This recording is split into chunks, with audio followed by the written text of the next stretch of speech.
Hey everybody! I welcome to Power Bombshells. This show's going great already. Welcome to episode 92. I am Sam. That is Mel. Happy Full Gear Day. Sorry we're a few minutes late. There's gonna be a post show at tonight after our Full Gear. So there's two live streams set up. So I was apparently in the wrong one, not even realizing it. And I was like, "Where is Mel? Maybe she's trying to get our slideshow together."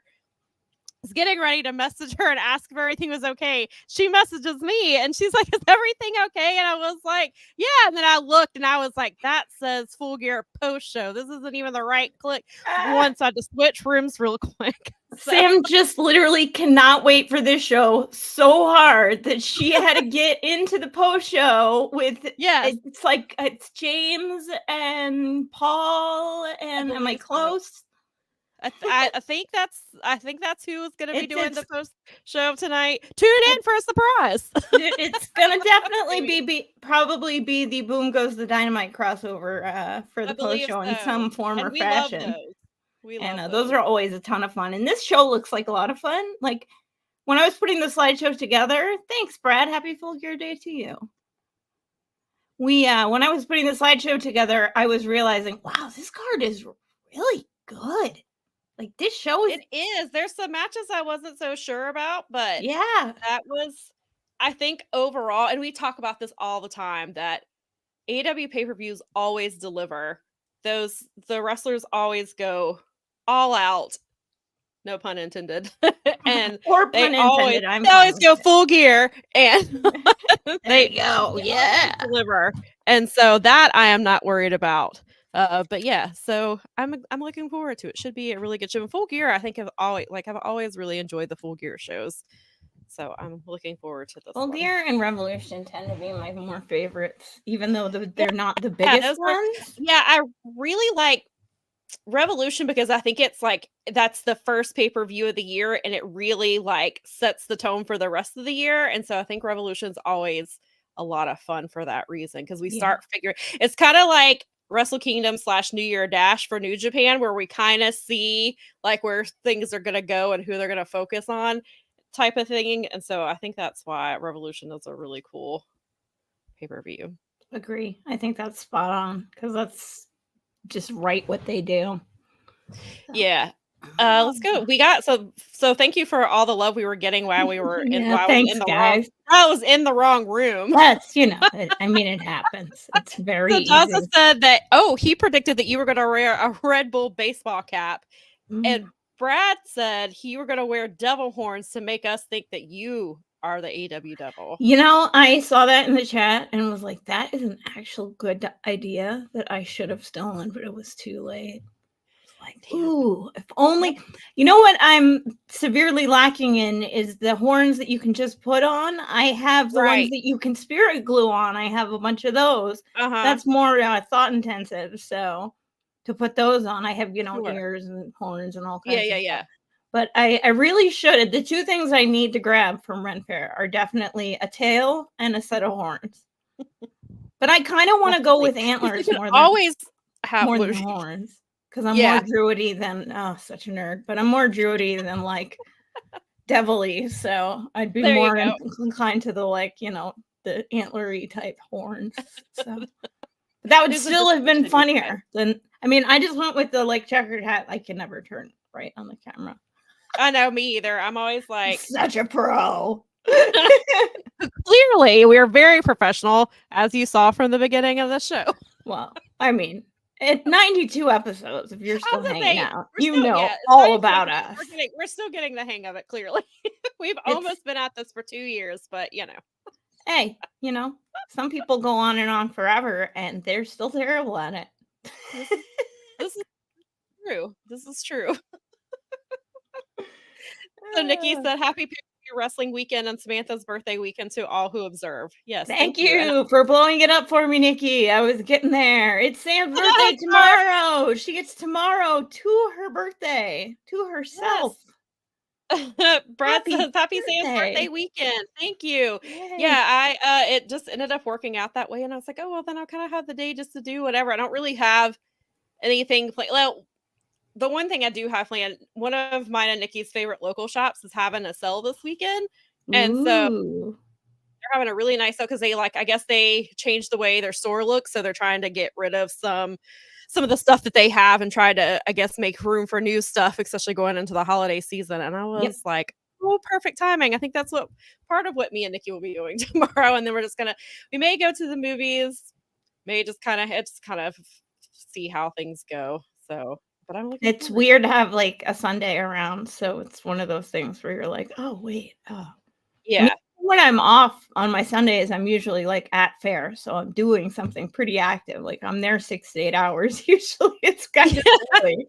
Yeah. But, Yeah. and I mean, it's so nice to I love these pay-per-view weekends. I'm so glad you guys are tuning in. Thank you. Yes. for hanging I out. see I've gotten to the portion of the comments from where we're late, and Daza said that they thought we forgot the show, and Daza said that they'll just do the show ourselves. And then Brad out here making us catch strays said that we're on time like an indie show. Hey, we're not New Japan, okay? Listen, we should have popped up a little graphic, and it's like a 30-minute wait time. Oh, one of those things that just says standby. I could put that out on there. I need to get that for the next time then, because Like that. I mean, early. again, listen, Sam is excited, okay? It's her birthday weekend. That post show is going to be killer. The pre-show is going to be killer. I mean, it is what it is. We are where we are. This I feel good about AEW for the first time. Like I was like feeling kind of grumpy about it for a while, and I feel really good about it today. And I'm leaning into that. About it. There are some things that I'm still. I know. We'll talk about it. There's some things that I'm not thrilled about, but it is what it is. But we'll talk about it. So Brad said, "Hi everyone. I'm Dawson. These are my co-hosts, Nikki and Brad." I love that we've got to the point where our regulars roast us now. Brad wants us to tell him what happened in the pay-per-view.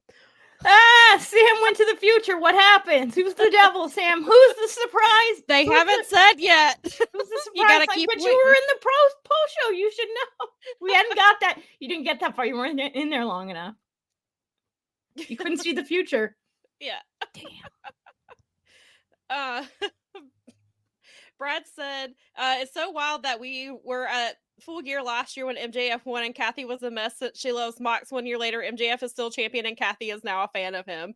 Interesting. And then I guess they did their job. They sure But that's did. awesome. I remember you saying how upset Kathy was about that, and how and for months Brad was like, she hates him. That's so I'm actually glad to hear that, because I like hearing. I mean, she's a young fan. She's a new young fan. I want to hear her perspective, because like we get like pretty deep in the weeds and we're pretty nerdy about it, and we write about it, and it's like, so I like hearing what it's like when I see kids in Star Wars outfits or Marvel stuff, and I'm like, ooh, you like that? Or Mario. I love that, like, Mario was a thing. So it's kind of cool to hear who someone her age, that's the same age, she's the same age as my niece who just visited, and they're humans, they have opinions. Right.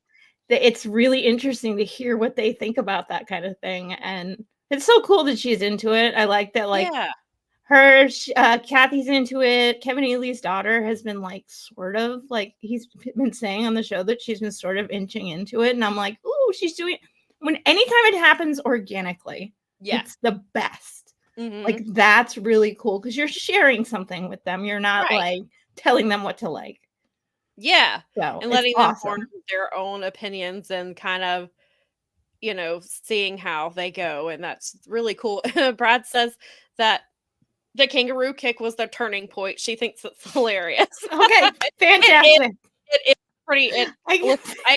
I know a lot of people hated that spot, but it made me laugh, and it's still like when I see him, it's just, I think it's the pose because of his size, and he's so muscular, and I think it's just the way he kind of like shrinks himself. I don't know. It's a very he funny sells visual. It. He does sell it. I'm like one of the last people that's like on the app, but I'm like way on the bubble now. I mean, it's like, oh, let it go. People love it so much that I can't.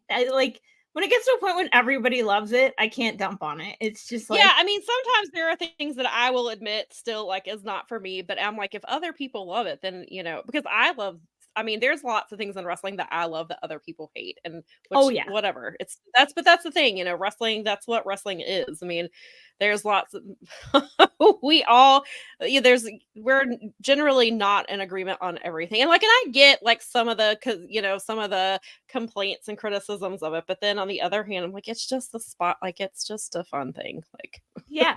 it's not Because they think it's you need not taking everything. away from the match generally. It's Mm-hmm. kind of a like, and I know that they were kind of leaning into the comedy stuff, and some of it, like I've really enjoyed some of the comedy stuff, and then sometimes I'm like, just kind of back off of it a little bit. But for the most part, I think it just maybe some of it also is the timing of like when it happens and things like that too, and knowing when to do it and stuff I like definitely think that all of what you just said is exactly right. that.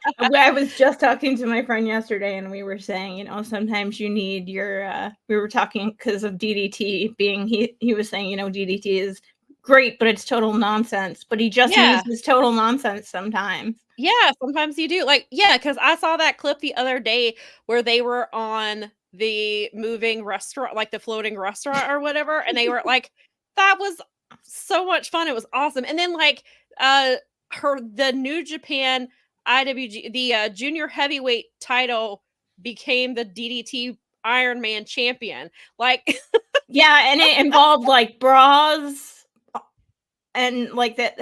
Like Shingo, there wasn't like a big enough bra for. It was all kinds of funny. He was explaining it to me, and I was like, I love that once in a while. Like, I love that style of wrestling. I need some of that right. in my wrestling too. Well, and you know what you're getting into, like when Yes, I don't, yeah, so kind of what to expect when you see exactly. things like that. So like I know that like when I see DDT clips like that, it's going to be stuff like that. And so I enjoy it. Like I know where to go to find these things. But Right. yeah, and they're really creative. And that's the thing, like you with that type of stuff, when we talk about that with with like comedic wrestlers all the time, like people like obviously want to crap on them, but they have to do so much they have to be funny and be creative and come up with all these ideas, yet they still have to back it up with their wrestling skills. And that takes a lot of talent that I think people underestimate a lot. And we've talked about that a lot with like Orange Cassidy and how when they obviously were leaning into the comedy stuff, and now we can see like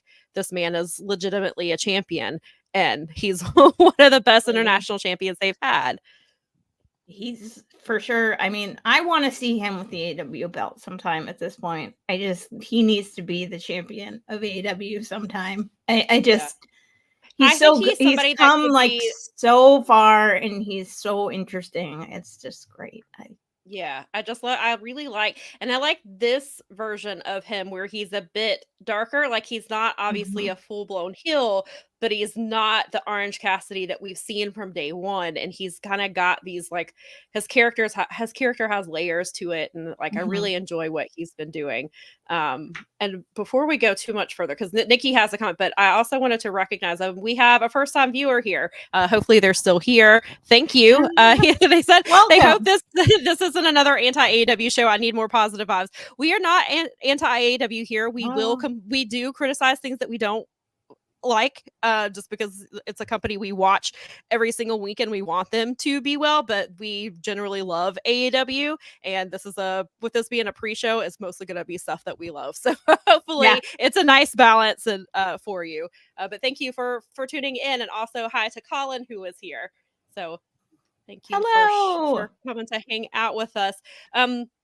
But yeah, so going back to the things that like the kangaroo kick and things like that, like Nikki said that she doesn't really like Daniel Garcia's dancing, but she gets that other people's do, so she doesn't get super annoyed by it. Like I generally think it's funny. Sometimes can be a little much, but now like I thought like the other day when he did it at CJ and then he turned his back and CJ did it behind his back. I thought that was Something pretty like funny. that is actually funny.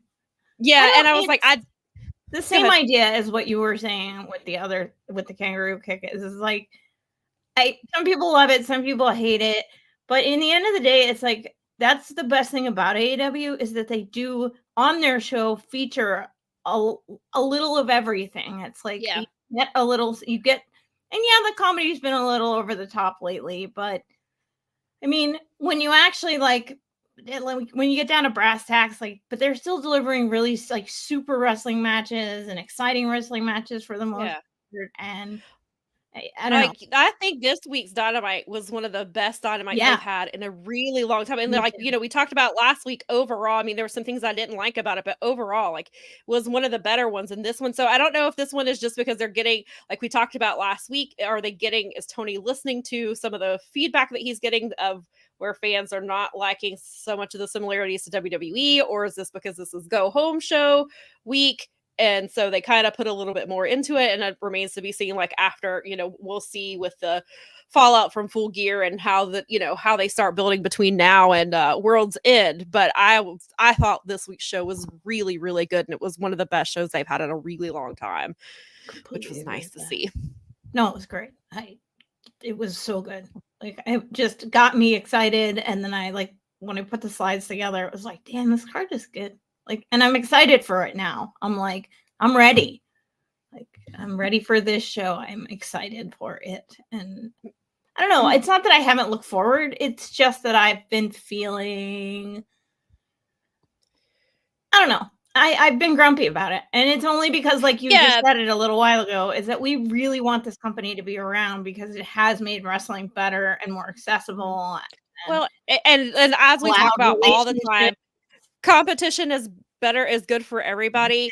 There's few wrestling jobs on TV in a big in a just I was gonna say on TV, but even for the people who are part of the crew and who work in, all kinds of stuff, is giving people in wrestling a job that they can Yes. have as a full-time job and not have to, rely on having other gigs at the same time. And so we want them to succeed. And so And it gives nerds competition is like good us for something everybody. to So talk even about. if, we even when we thought maybe there was a moment there where it seemed like NWA was getting TV. That's good for the business. And now we're hearing that they're going to have to start cutting costs. And so now at the beginning of next year, people are either going to be out of a job or they're going to be working less hours and things like that. So that's tough to see in this business. And then MLW was on TV for a few for a little bit with Few minutes. Underground, and so and it's given exposure to people who don't necessarily get exposure all the time. And so it's a rough thing to see. And so we want AEW to succeed for multiple reasons. And so and they seem to be doing, like, their pay-per-views have been, and Tony has talked about it a lot on the media calls about how this is the best run of he feels this is the best run of pay-per-views from like Forbidden Door through All Out have been like the best run of pay-per-views that they've ever done, he thinks. And he said that he thinks Full Gear will only add to that. And I think that they have been on a really good run of pay-per-views. So we'll Yeah, I see agree how. with that. Yeah. Colin asks, "Didn't Corgan say the cuts rumor was nonsense?" Of course, Corgan's gonna say Of that. course he If said I mean, that. I don't. He probably did. If he did, I missed it. I'm gonna go with I'm gonna just.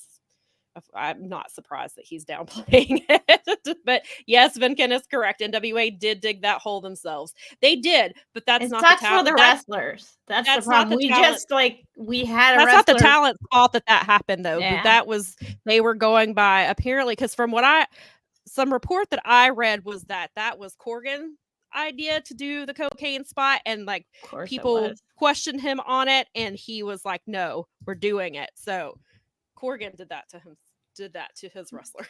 That doesn't surprise me. Regardless of but Vinken is right, and that's why I talked about the other day. It's easy to dunk on NWA because they do a lot of it they do deserve, but it sucks when it's going to affect people's livelihoods. Yes. And I hate that for them. But NWA has done a lot of things to themselves to get them in the positions they're in, which is unfortunate. I want to go back up to this comment. It says Yeah. 60% serious was 40% horseshit. It's Filthy Tom's recipe for good wrestling, and I agree with him. Yes, I think I would agree with that as well. Colin says the Harada Haramu match on the DDT show was such a disappointment. I was looking forward to it. Oh, hate to hear that. Yuck. Especially Well, because that's no good. I'm not familiar with Harada, but Haramu is one of my favorites, and so Yeah. I hate to hear that he did not have a great match. And hi, Eddie. Thanks Hi, for Eddie. hanging out with us today. Let's see here. Brad said, thought Collision and Rampage last night were 3 really fun hours of wrestling. Yeah, I think so too, Brad. I got to it late because Nikki and I were out and about, but we did catch up on it, and I thought it was a lot of good stuff there. So I thought I was going to struggle to sit through 3 hours last night because I wasn't sure that I could focus, but I actually I stayed up. I mean, I was like, at the end, I was like, okay, I'm going to bed, but I wanted to finish watching. I was like, okay, like I want to. Yeah, so, right. I'm into it. I'm ready. I'm ready. Yes. Colin says serves them right for having Tyros as champion for so long. Yes, I agree, Colin. And that is something that has been brought up a lot, and it kind of karma comes and gets you sometimes. Colin said that was the Raw match you were talking about earlier. I only saw the clip of where the title actually was named champion, so that's the only clip I've seen from that match. I haven't seen anything other than I haven't seen it. It was just some of it was described to me, and it was just gotcha. Okay. I didn't know to watch that. Yeah, so I guess I'll just skip that one. And Brad makes a good point. And filthy we trust. True. Always. Yep. Always.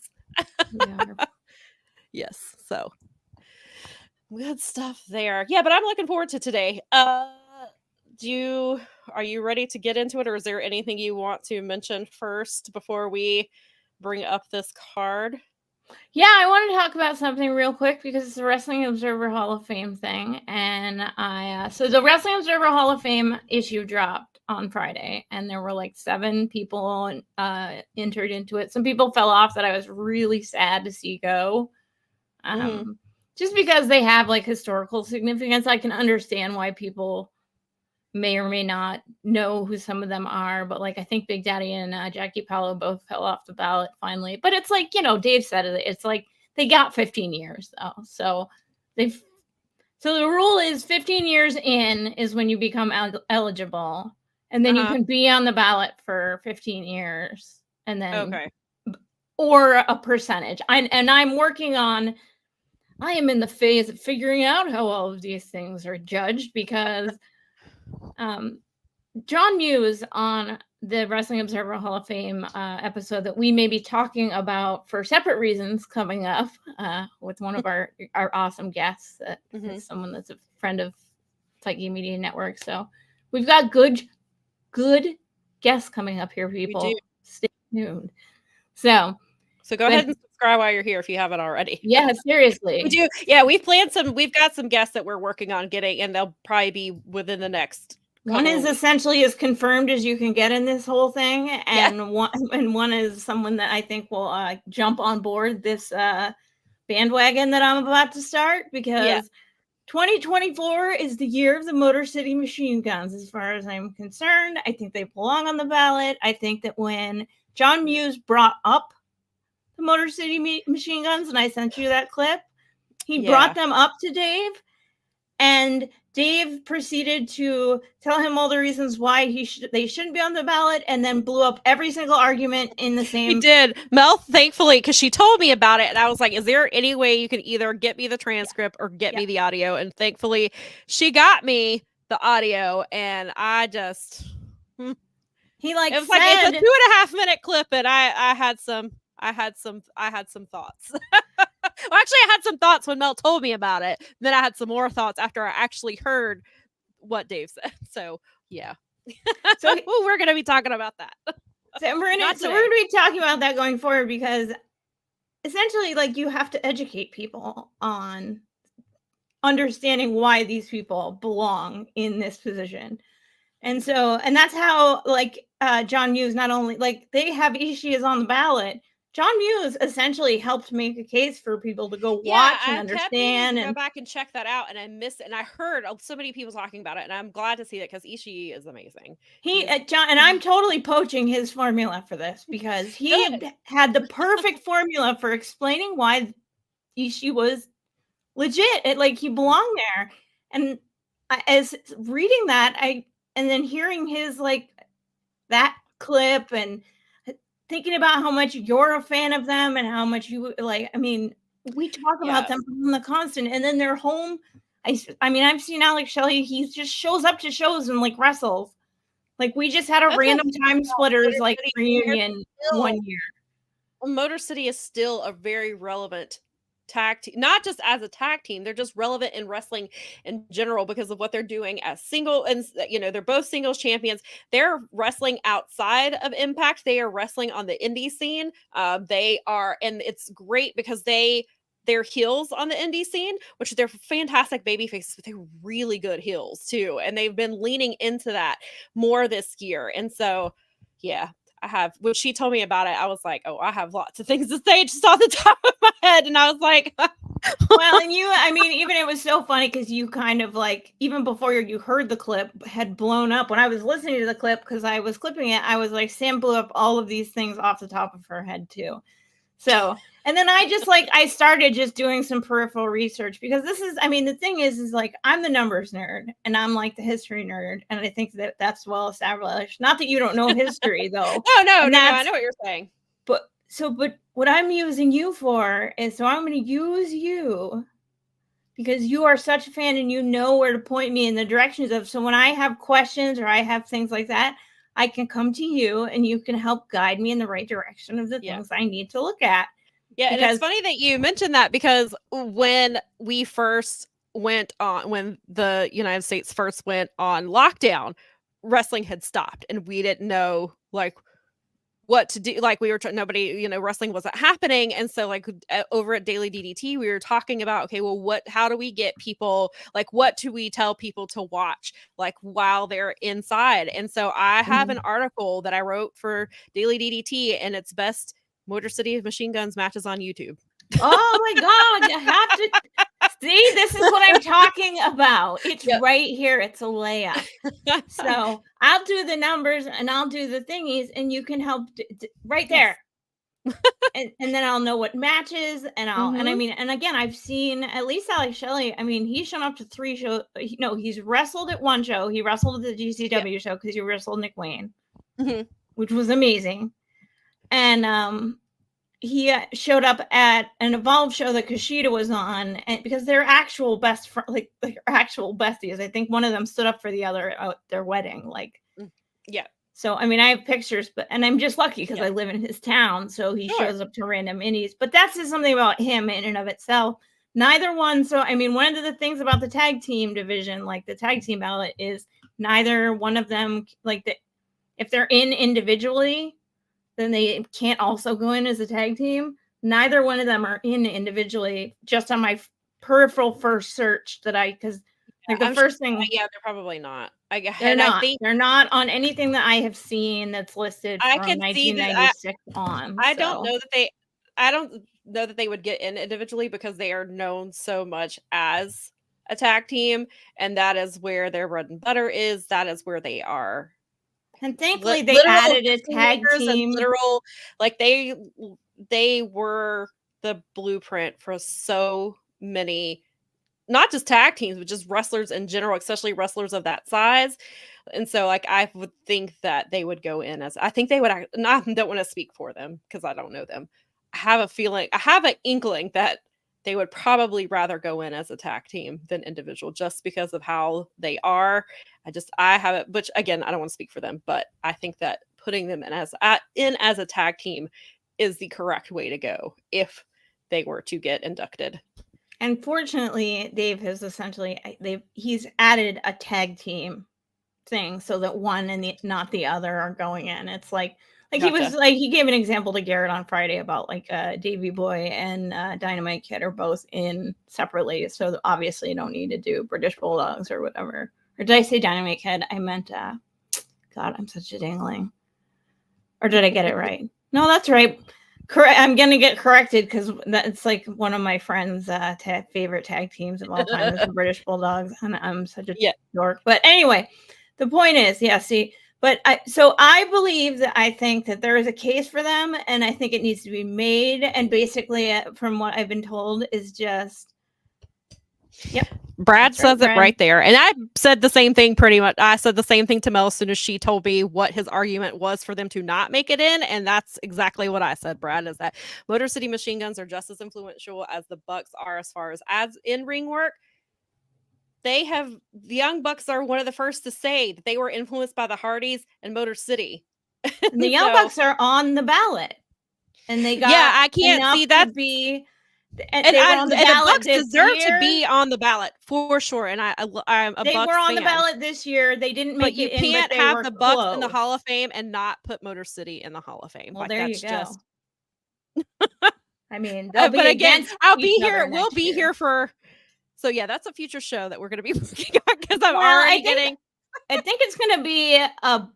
It's not going to be a future show, but more like it's going to be an ongoing deal where so I take am that, like yes. coming We'll to you have a and essentially reporting to you on my Right. case and having you update me, because I think it's the best way to go. And I really do think that, like, the Bucks got enough to stay on the ballot. They were very, very, very close. As Dave says, when it's that close, they'll probably get in next year. And it was probably influenced a lot by some of the people that got a lot of play. Yeah, I don't keep up a whole lot with the Observer Hall of Fame, but I was surprised the Bucks didn't make it in, and I saw quite a few people were saying that they were very surprised that the Bucks. They were super duper close. They were very close. They were in the high. I am excited 50s. that Ishii made it in, and it says I felt like Ireland had just won the World Cup when I saw Ishii made it in. Good. Yeah, Ishii deserves. I love that guy. The next best thing. That's as close as you're gonna get. It made me laugh because the other day Roddy said it was No Neck Appreciation Month, and I said, so Ishii Appreciation Month? I like that better. He has been neck strong, but he was neck strong before it was cool.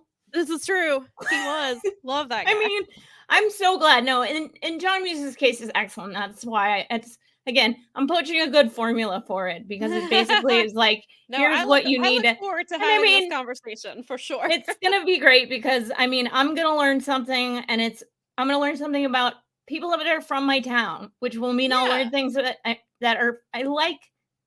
You learn a lot through cultural history. Like, you can learn a lot through the book. The Chic book taught me as much about Detroit as the book about that was specifically about Detroit and the bankruptcy and everything else. It was like, numbers and nonfiction. Mm-hmm.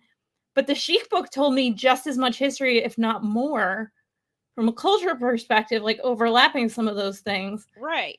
As anything, because you get a picture of what people were like and where their minds were at. And, yeah.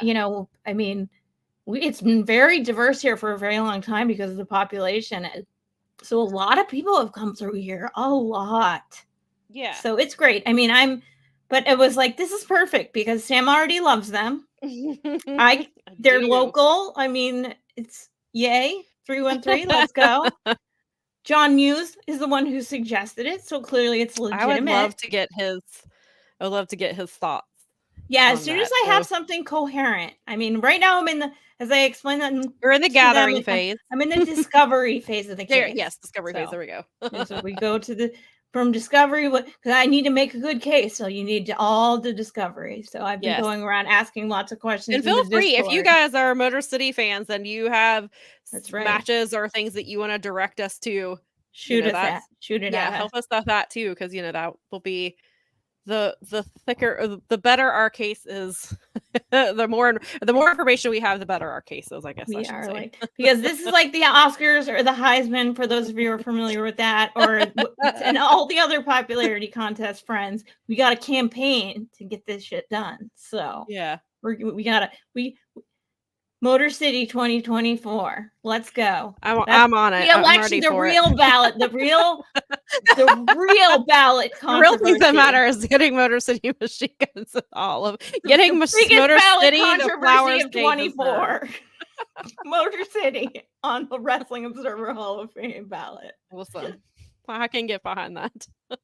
I'm all about getting those guys their flowers, because they are one of the most, even as much as they've been getting the last year or so, they are one of the most underrated tag teams. Just the start of it, their first year, so they got started in 06. They had one match. The very next year, they had 25 matches. Mm-hmm. You go from 1 to 25, you're doing something right. Yep. I mean, you're still doing it 20 years later. They've wrestled everywhere. They've wrestled in New Japan. They've wrestled in, they were on AEW in 22. I mean, God, I was so excited for that. Believe me. I mean, I And wrote that one down because I want to go back. I remember when they were on, and I remember getting excited about it, but I wanted to go back. But just Yeah. at first, like, I mean, they have a ton of 4-star better matches just from Dave alone. So, Say one of Dave. the best. Listen, we're gonna be here forever, and so I guess we should. So we just wanted to prep you guys for what 24. Yeah, get ready for that conversation. Because we're probably gonna go in. We'll start going a little more in depth with it probably next week. We'll talk about it some more, and because we'll we want to be mindful of your chatting. time here because we got a pay-per-view going on, and We we do. were late because we were so excited.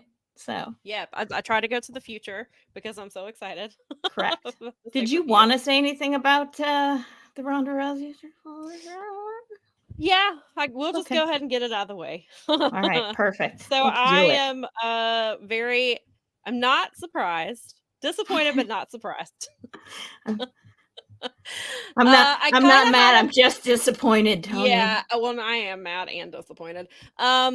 I kind of had a feeling it was coming once they announced her for the Revolver show, and which I was very disappointed to see that. I know it was a charity show. I was very disappointed to see her on a charity show and in Revolver. I love, I've put over Wrestling Revolver a lot the last couple of months. I have not watched the show. Part of it is because I forgot, because I had to watch last week's ROH and this week's ROH, and then we watched Impact because we would have watched Impact anyway, but I really wanted to see Sunny Kiss versus Trinity. And so I kind of forgot about it. And then not only did they put Ronda on that show, they put her against two of my favorite wrestlers. They put her against, that's right, Billy Starks and Athena. Yep, her and Marina wrestled Billy Starks and Athena at Revolver, and then it carried over into last night. Ronda Rousey made her ROH debut. I've heard that it was announced as her special partner, so could potentially be a one-off. I hope it's a one-off. I'm just very annoyed just because we just had all of this backlash about signing Ric Flair because he's a sex pest. But then, and I'm sure the stuff with Ronda Rousey was probably in the works, for a decent amount of time. She did say she was retired at some point, but still, and because of her connections with Marina, I'm sure they were able to make this happen. The vibe I'm getting from the people who are right most of the time in my world is that it is going to be a kind of a feature thing and not a long-term deal. So yeah, Brad says here that Brian Alvarez is saying that it was a one-time thing since she was in LA. He says there are no plans to bring her in full-time at the moment. I hope that is the case. But he's been, there's some questions about, I just don't know. I don't like the weird buzz on the other side of things where it sounds like it could be more than a one-off. Because I don't like it when I hear that kind of thing. It just most of the stuff I have seen has been rumors that it's a one-off because it was in LA. It was with Marina. Yeah, it makes sense. I will tell you right now, if they bring her in and she defeats Athena for the title, I will stop covering ROH. I will not. Can you record yourself losing your shit when that happens? I'm hoping it's not. I'm trying. I'm willing to go live immediately. Just if that happens, I don't think call me. Yeah, so that we can just go live. Somebody said last night that they are not here for Ronda Rousey's redemption tour, and I am also not here for her redemption tour. We don't need another CM Punk, and it's not. They're not even comparable. Yeah, that's fair because he's at least logical enough. She's like a Sandy Hook truther. You can't. She's an awful person. She's made transphobic comments. They're the very second AEW Women's Champion is an openly transgender woman. You have a non-binary person, an openly non-binary person in your women's locker room. So that I don't like the fact that you would even consider putting them in that position. Whether she walks back her comments and says she's learned and she's educated herself, I think she will say those things to get into the locker room. So she's a Sandy Hook truther. She's also openly admitted to domestic violence in her autobiography against a former partner of hers. There's just a laundry list of things, and she's not somebody I want to see ever. And so I am really hoping this is a one-off. And I know the wrestling business is full of terrible people, but that doesn't mean that I have to Well, it be doesn't make happy it about it. right. Because I I saw think somebody last night talking about how, wrestling is a business and just all the stuff. Sure, all of those things are correct, but so I'm just supposed to be quiet and accept it? I'm not a quiet person.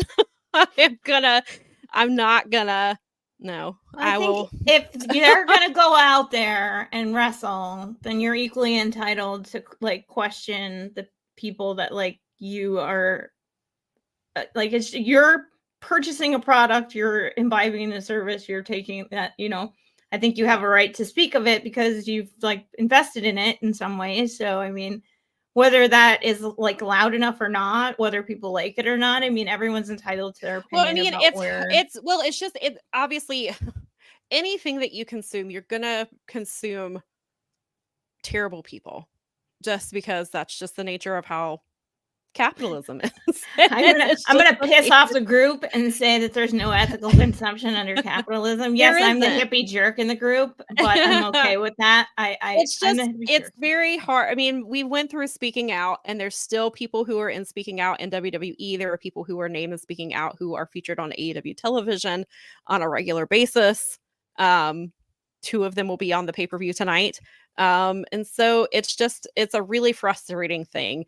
And I know that it's just something we have to, I guess, coexist with, but I'm still gonna talk about it, and I'm gonna still talk about why it's wrong, why you're forcing me to watch, and why you're forcing me to watch this person. And especially because like now I was thinking about it last night. I was like, well, I time women's matches, so now I can't. It's not like I can skip that show.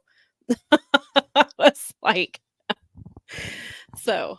I'd be Ugh. interested only in so much as if she's getting more time than some of the talent that built the company.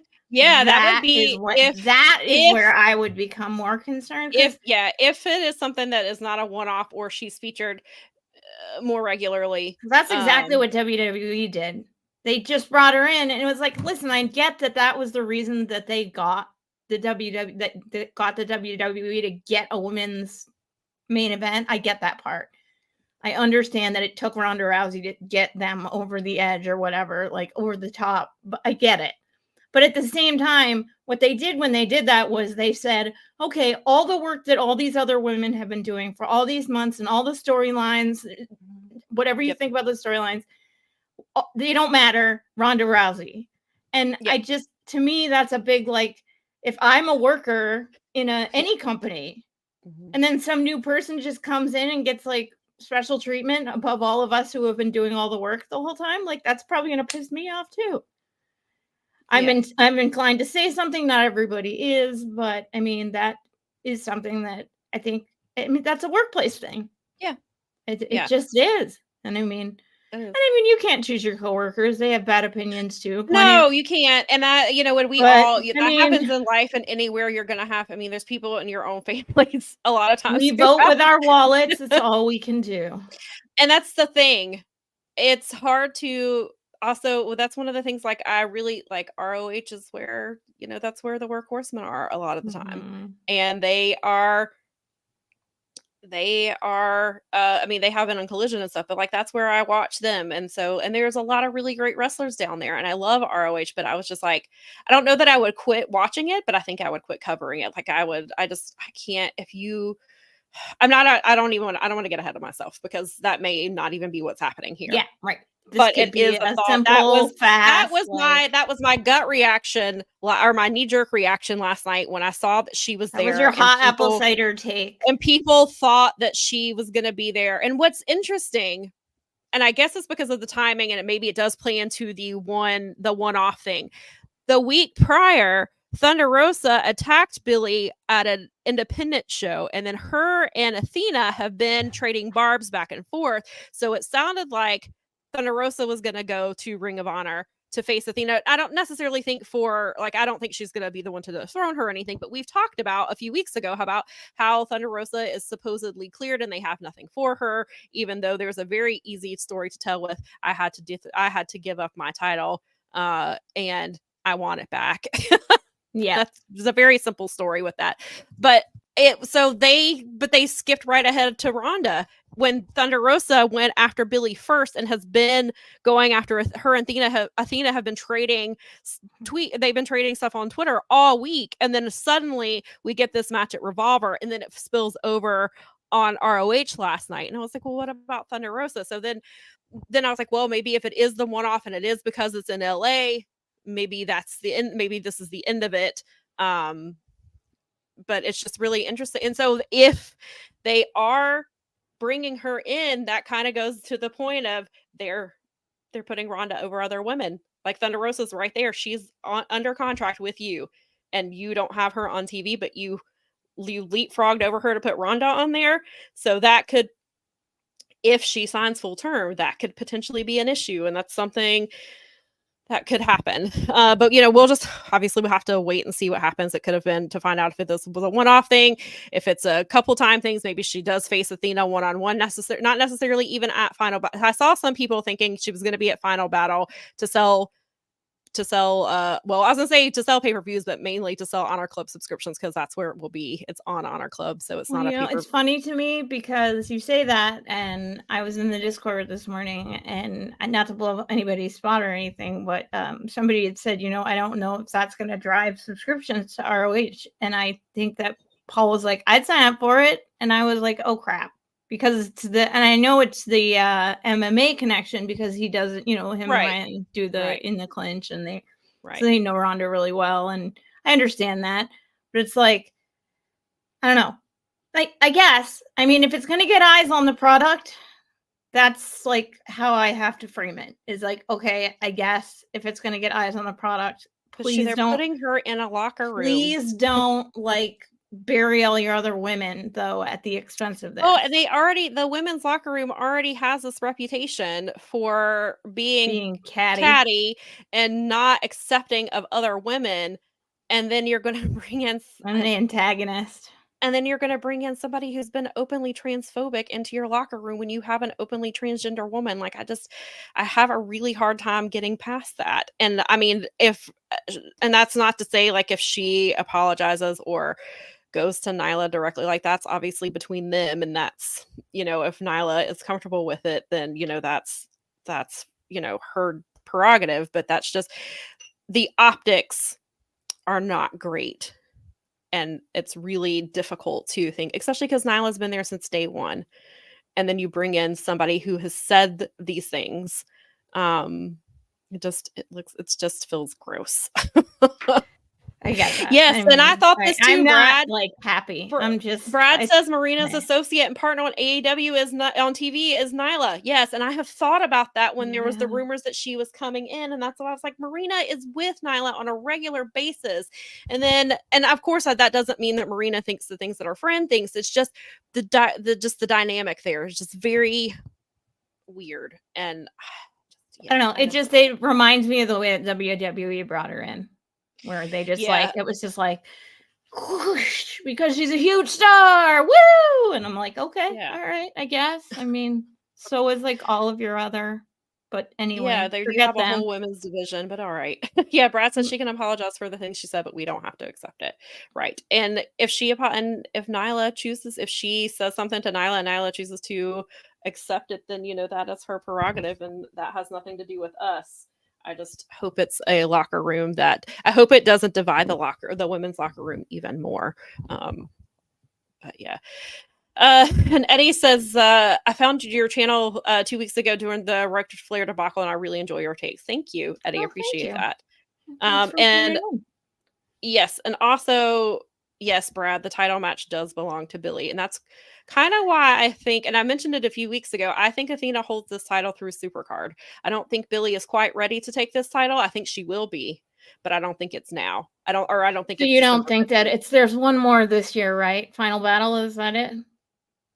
Yeah, Final Battle is December the 15th, and Supercard is one of the year. Yeah, and then Supercard is in April. In March, early April, depending on. It's around Mania. I only know that because I went to the one with New Japan. It's around Mania, and so I think that is the place. I think that's where it happens. I think Athena retains at Final Battle, regardless of who she's facing, because I do think, I think that Billy is. I just don't think Billy's ready yet, and the story they're telling has been really good, and I think they're prepping Billy for that spot. And so I think she'll hold it through at least Supercard of Honor is my guess, is where I think they're going with it. And Vinkin says Bailey and Sasha carried that division. They absolutely did. Yep. They absolutely did. And Charlotte Flair got the match with Ronda, so whatever. Yep. But that's pretty much all I have to say about that for right now. We'll see how that's things okay. I play got to out. see Bryan Danielson wrestle Kofi Kingston, and Kofi won, and that was badass. Amazing. I get that. Listen, Fight Game Media's out and here. I escaped alive. Listen, we're catching strays from Fight Game Media's Twitter account, Garrett or Jeremy. I don't know who's running this today. They said no one's Sam and Bell. They're not even halfway through. Chat with them on YouTube. Oh wow, we're just getting heat from everyone today. Wow. Listen, we would already get into it if this didn't happen. Plus, we had to talk about Motor City, and I was like, well, I'm going to talk about Motor City for the whole 2 hours. So we got to. No, that's actually an ongoing. We're going to have our segments now. No, I was just saying, I was like, but this is an actual. Since this is a Full Gear pre-show, and now that we're 51 minutes into it, we can talk about it. I just want to be by the time we get, because you're right doesn't mean you pre-show. Because we're trying to get you out of here before 0 hour, but at this rate, 0 hour. Just because they're right. 0 hour starts at 6:30 today. And so I was like, so they're doing the 90-minute show today, and there's three 0 hour matches. So I was like, are we getting a match every half an hour, I guess? It's gonna be like a 6.5 hour show tonight. Yeah, it's like Wembley all over again. Wembley started. Remember, Wembley started at 11, and we were on the air doing our pre-show, and people were in the comments, and they're on now, and we were like, what? Well, they can give out to us all they want to, but they keep platforming. Garrett keeps platforming us, so you know what you're getting. All right. You have only yourself to blame for us, timekeepers. Listen, you're the one who put us together, so now you have to deal with Gary it. is like the ultimate. I call him the ultimate matchmaker, because I keep finding out that all of our podcasters never knew each other until they did shows, and you would never know that from listening to all of the shows. And I'm like, Garrett is the ultimate podcast matchmaker. He's so good at it. I'm like, it's awesome. I love it. It's one of my favorite things to joke about, just in general, because he's it's like a matchmaker, but for podcasts. Hey, thanks for joining us. Thank you. We are actually, I promise we are going to talk about straight out of the Discord. I must have started. Maybe my ballot controversy talking because I was asking questions and people were answering me. So. Yeah. So Brad said the first 30 minutes will probably just be the countdown show. That I could see that too. And I actually didn't watch the countdown. I didn't record it. And we were home and getting situated and all that stuff. And so but you can also, this is the countdown show. Countdown. Actually, we are giving you you never. It could be worse. I mean, it could be. All right, so we'll get. Thank you if you're still with us. Thank you. Yeah, if you're still, and if you're just joining us, you timed it perfectly. Yes, and if you missed the first little bit, we had a lot to talk about. We were also a few minutes late because I was in the wrong live stream room because I went to the future and had to come back and didn't really get to see. And if you want to understand that, you'll have to start this video over. In the future, the full game, the Full Gear post conference with Tony Khan is still happening probably in the future because those things are long. Those are long, and those are long. But I can't complain. I can't say anything because hopefully no one we know is there, and hopefully John Hughes stayed home for this one. That we know that Lyric is there. Oh, watch out for water. She flew out to, well, she was already going to do Full Gear, but she flew out, went to Revolver, and she had some good footage of, like, I saw from Fight, they had the footage of which we'll talk about once we talk about this match, of Hangman showed up, and then so I saw that from Fight TV, and then I was like, oh, Lyric's there, let me go see what she's got. And she got the post comments from Hangman that he made in the ring, and she was like one of the only people that I saw. Daza said, did you pass Hulk Hogan coming the other way, time traveling? Yeah, throat punched him on the way back. Smart. That's the right reaction. I don't usually advocate violence, but some people just deserve a smack in the face. They do. But that guy, yeah, let's not platform that. Yeah, I saw MJF had a comment about him yesterday and talked about why, because it was like, why do that was not funny, like actually. him? And he was like, because he's racist and he's terrible. And he was like, I was like, Max is exactly like, he's just spewing facts, people. The truth he is. Okay? And then he was just like, and he was basically like, wrestling is full of terrible people sometimes. I mean, it is, though. That's true. And the history of wrestling is drenched with icky. Yes.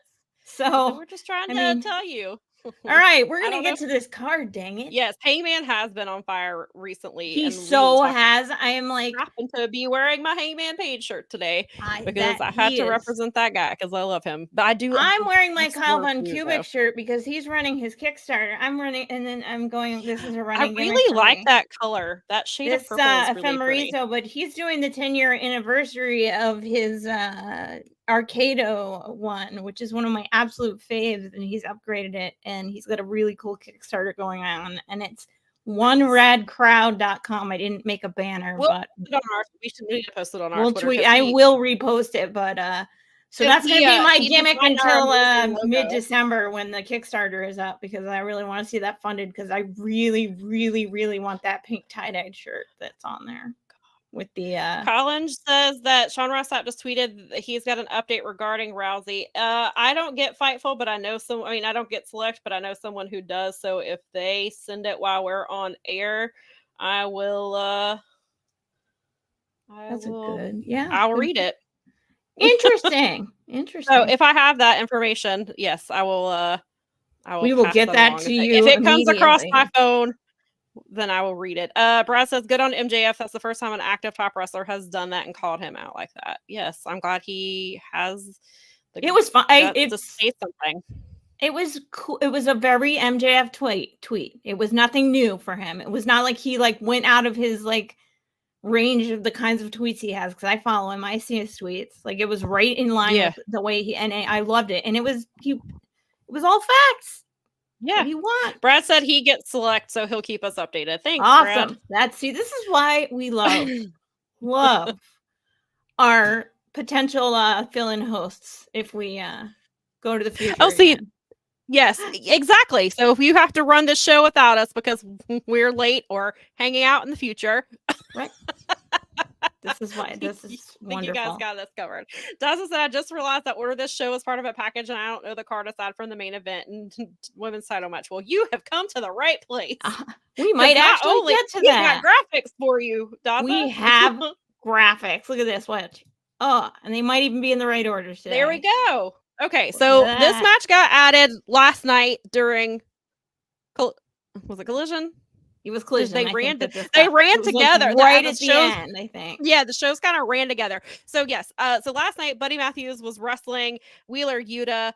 Buddy Matthews got the win, which was I was a little surprised by that. Not because Buddy doesn't deserve it, but because of the things they've been doing with Yuta. Because Yuta has been on this nice little run. Like he seems to really be hitting his stride in this current character. From Blackpool, they've definitely had to push Yuta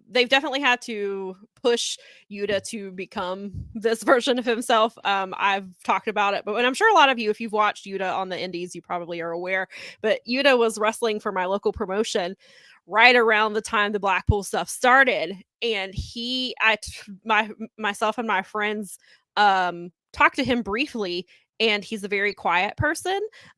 He's kind of shy and reserved and doesn't like a lot of attention, it seems like. So then you put him in this group with Jon Moxley and Claudio and Danielson, and they've had to push him out of that shell a lot. And so it's nice to see, like, he feels like he feels more comfortable in his own skin, it seems like, and he feels more comfortable being this character, and he seems to be finding whatever it is that kind of lights that heel side of him, I guess. But yeah, I love Yuta, and I'm so glad this is that he's really seemed to come into his own lately. But so Claudio, of course, took exception to Buddy Matthews winning, and he did not like that at all. So Claudio and Buddy have a match tonight on 0 Hour, and I'm sure that match is going to be really great because both of those dudes are really awesome. Agreed. Here, I'm gonna. Do you have any? I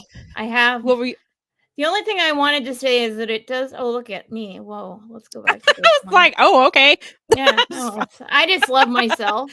But no, what I was gonna say is that I really, it warms my heart to see, to hear people like Paul Fontaine, who did not like Wheeler Yuta at first, where we were campaigning for him back, all the way back in the day. We were like, one day, Paul, you are going to see the brilliance that we see in him. And it warms my heart every time I'm there on the Dynamite show. And he's like, I love that little shit so much. And I'm just like, I love that Sam and I told you that you were going to love this little shit one day. And you do. It makes me happy. It really does. It's great. And I mean, this is great. These are two really good wrestlers. I mean, we've like talked about Buddy so many times. I mean, he had some like stellar strong matches. So, I mean, this could be, if they like are going out there with like a head full of steam and the way that their shows have been the last couple of weeks, I think that this could be a really great, just awesome, just kick off to this entire night. I think. Yeah. Who do you think's gonna take this one? I'm gonna take. Do I want House of Black, or I'm gonna go BCC? I'm gonna go BCC on this one. I kind of think. Yeah, I can't tell if Claudio gets the win back, but I kind of think because of the way they're trying to reintroduce House of Black and kind of make them, because they've been a little quiet since they lost the trios titles. I feel like because Buddy got the win last night, I think Buddy keeps his winning streak. And so I'm gonna go with Buddy on this one. Vinkin, do I want to know what they're antagonizing? Maybe they're antagonizing, because I mean they've got like everyone now, so they're antagonizing BCC, which only can lead to good things. This is true. House of Black versus BCC. I'm here for it. Yeah, I'm all for it. You want to give them a best of 7 match? Let's go. Let's just go. I'm good. Any number, you can do any combo, or you can do. I'll take it. Just let's go. All of them. Yes. All these guys.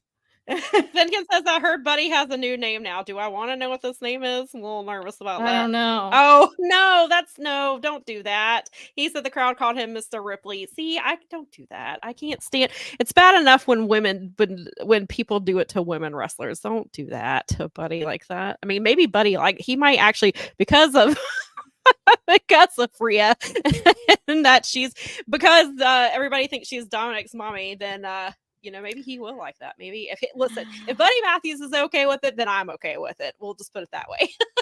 I mean, let's see how this plays out. We'll see how. So Brad has gotten the select. Sean Ross Sapp confirms that what Brian said, Rhonda is not signed. The bookings she's taken recently were done just because she wanted to work with Marina, and that she was never going to be the surprise tonight.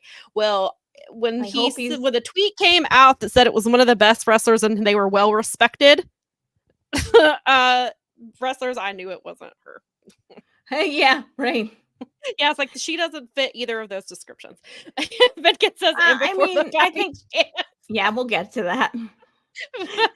Oh my God. I mean, it's okay. And that's a functioning storyline that people enjoy, though. So I guess if it works, it works. Like if it works for people, then like As long as if it is not in a disrespectful way, in a way where it's degrading Buddy. Well, I mean, we don't want to be like icky. Then I'm for it. I will wait for Buddy. If Buddy leans into the Mr. Ripley, then I will be okay with it. All right. Daza said, so why did she turn up on ROH? I don't get it. Because she wanted to wrestle with Marina, and it was in her hometown. Let's hope that's it. It finished. It came from the story from the night before at Revolver where they wrestled each other. Because I don't know if you have seen the clip, but Billy dropped Ronda Rousey right on her head. Oops. On Thursday. She was doing a she suplexed her right on her head. it was brutal. I mean, yikes. She deserved it, but yeah. So yes, I guess that's why, Daza, maybe to get people talking about AEW, but I mean, that is a way. I mean, it is kind of a shameless way to get people to buy a pay-per-view. I mean, but that's not like no booker or promoter out there is above doing exactly that. Absolutely not. And I mean, I don't think we can put Tony on a pedestal anymore. I think we all have to acknowledge that he's just as carny as everybody else because he has to play you have this to be I mean, I guess you have to be a carny to be in like you got to look at it. I guess you have to be a carny to promote in this business. You got to have some level of carny. But yeah. There was a screenwriting teacher somewhere along the line that said you have to play by the rules or you don't get to play. So it's even if the rules are stupid and gross, be rewritten. They can be, and they're meant to be broken. Evolve. We can evolve. We can evolve. Yes, we can. Evolution, progress. Those are the things. Those are evolve and progress. I miss them. And evolution. Yeah, I mean, like seriously, the first rule of Progress Wrestling was don't be a dick. That is like the best life advice. It is, but didn't they have? Okay, I know. I'm not gonna go. Anyway, I won't go down that. Jay Lethal versus Eddie Kingston is another ROH title match not happening on Honor Club. That's what this is. This is a match this match has been building for a few weeks. Not really on Honor. I mean, it's kind of been building between AEW and ROH. So this happened. So Jay Lethal wanted to wrestle Eddie a few months ago, and Eddie was like, "Nah, you hang out with Double J and Satnam and Sanjay and Karen Jarrett, and you aren't the Jay Lethal that I have known for years, and he was like, you need to prove yourself to me because you don't act like you used to, and I don't think you deserve this." And so they did the Memphis street fight, and if Jeff Jarrett won, then Jay Lethal would get the title shot for the ROH World Championship. Jeff Jarrett, of course, wins with shenanigans. And then Jay Lethal and then Eddie was mad at how it happened. And he was like, nah, I'm not giving you this match. And so he's been wrestling, he's been wrestling in New Japan, some defending his strong title. He's defended the ROH championship a few times. He has gone back. He did finally show up in Honor Club this week to wrestle Angelico. So it was nice to see him on Honor Club TV. Or no, I'm sorry, that was last week. This week he wrestled because I watched both matches the same night because I was behind. He wrestled who did Eddie just wrestle? He wrestled Dalton Castle. Oh, of course. So good. And Jim Valley was talking about it because they shot it in Portland, and he was talking about how over Dalton was and how the fans were really into that match. And they had a dueling chant going, I believe. And then at the end of it, Eddie shook Dalton's hand and was like, "This is for Brody Lee," because they had wrestled him in Chikara together. And it was a really cool. Okay. Yeah. So it was a really cool thing to see. So I thought, again, Brad asked this as well. Brad said, "Who is Eddie facing at Final Battle? A rematch? Mark Briscoe? No one." I thought this match was also happening at Final Battle because I think it was three episodes ago, Sanjay was talking to Stokely and was like, "When is Jay Lethal facing Eddie Kingston?" And Stokely was like, "Have my assistant call my assistant. She'll put you on the calendar or something like that." And then he just leaves. And so Jay Lethal tells, of course, thinks Eddie's dodging him. And they decided to make the match for last night, for tonight. They made it last night. They made the match for tonight, I should say. And so, yeah. I just don't. If you're just an ROH watcher, what does that I mean, I know that most people that watch ROH are probably AEW watchers, but just devil's advocate, I guess. What if you're just an ROH watcher? Like, you now have to buy a pay-per-view for a different, like, and there's Well, I no guess on this one you don't have to buy a pay-per-view because it's on 0 hour, so you can watch it for free on YouTube. fair. Okay, I guess I that's guess, fair. but still, it But just there are like other ROH Oh, titles yeah. on the main card. Yeah, well, and that aren't there? happened at that We'll happened get at to all that. that happened at All Out. They put several ROH title matches on All Out's main card, so you would have had to buy a Mhm. pay-per-view to watch Samoa Joe defeat Shane Taylor, and now looking back at it, Shane Taylor should have won. I But just it continues to have that thing that bugs me about ROH, about the fact that it's like, why should I subscribe when half the matches are already on my AEW and I Yeah. don't need to? And that is too bad, because you say it all the time. Is like, one of the best women's wrestlers around right now is just not being showcased because Right. uh, But of in where that same vein, which we've talked about why Athena should be on TV and, you know, building the thing, but that goes, I hate this argument of, well, she's behind a paywall. Well, Will Ospreay's behind a paywall and you paid to watch his matches, so I your pay argument to isn't- watch New Japan. We pay. I mean, if you want to watch Stardom, I know Brad and Daza Yeah. and people like that pay for Stardom. Scott clearly. Yeah, so I just mean, I hate that argument, and they try to devalue what Athena is doing he because needs. it The threw up. problem is that Tony is undermining his own product because he's not selling it right. No. Like, he's not selling it to anybody. Which is He's why I like, think it's that just which is there. why I think this pay-per-view is on. This is why we talked about, I think Final Battle is on Honor Club to sell Honor Club subscriptions. And that's why we talked about how we've talked about so many times how MJF should have vacated the tag team titles the minute Adam Cole got injured. But they're using MJF to sell pay-per-view buy, potentially not pay-per-view buys. I need to sell subscriptions to Honor Club to watch the pay-per-view. But that's what we thought that they were doing with the trios when they put the Hung Bucks as the trios champions, and then that didn't happen. So, and then unless, well, I will get to the next match, and it kind of feeds into this. But for this here, I think you're muted. I said, yeah, sorry, I was. I said, should I flip to I did it anyway. No, we'll go back to, I will just real quick, Eddie is retaining. Oh, right. We should probably, yeah, I agree with you. Eddie's I don't retaining. think that it should be a decent match because these are two really good wrestlers, and I don't think they're going to phone it in or anything, but I No. think that Eddie is definitely Eddie on retains. And Venkin said that he doesn't think Eddie's going to hold the strong title much longer. Yeah, I don't know. It could. It really depends on what Eddie's.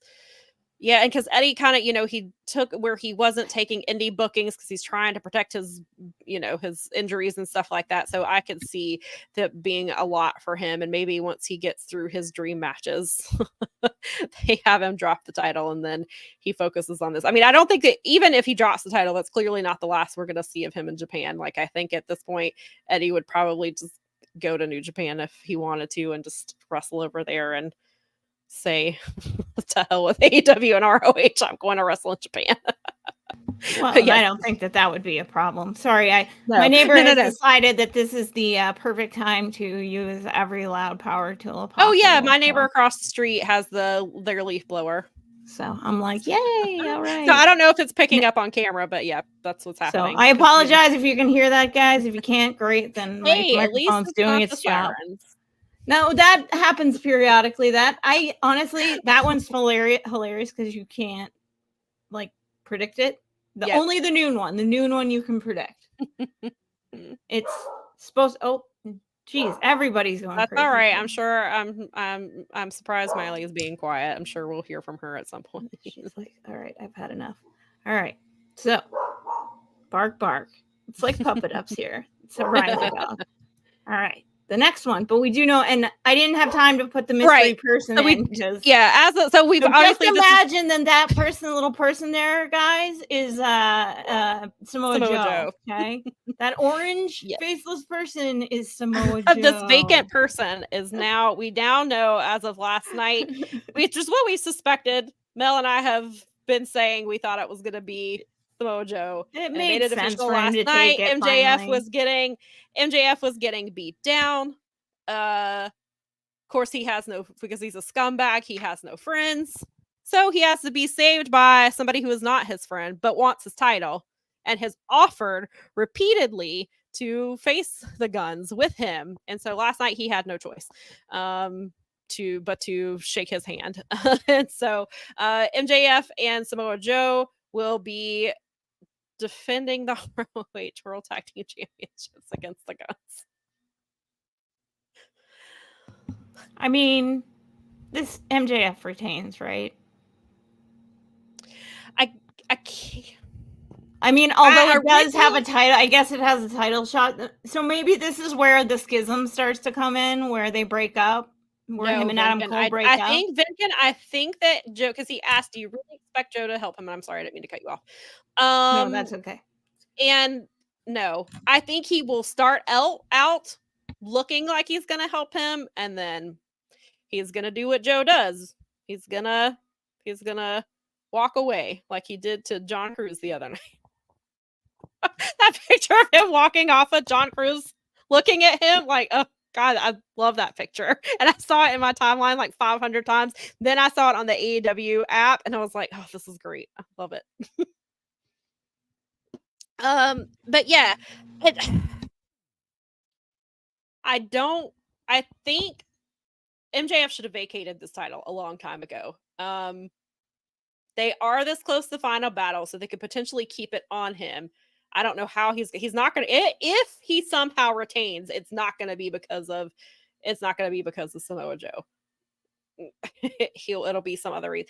The Guns make the most sense because they're an actual tag team. They don't wrestle. I don't even remember if they've wrestled in Honor Club this year. However, I could see them sending the Guns to Honor Club.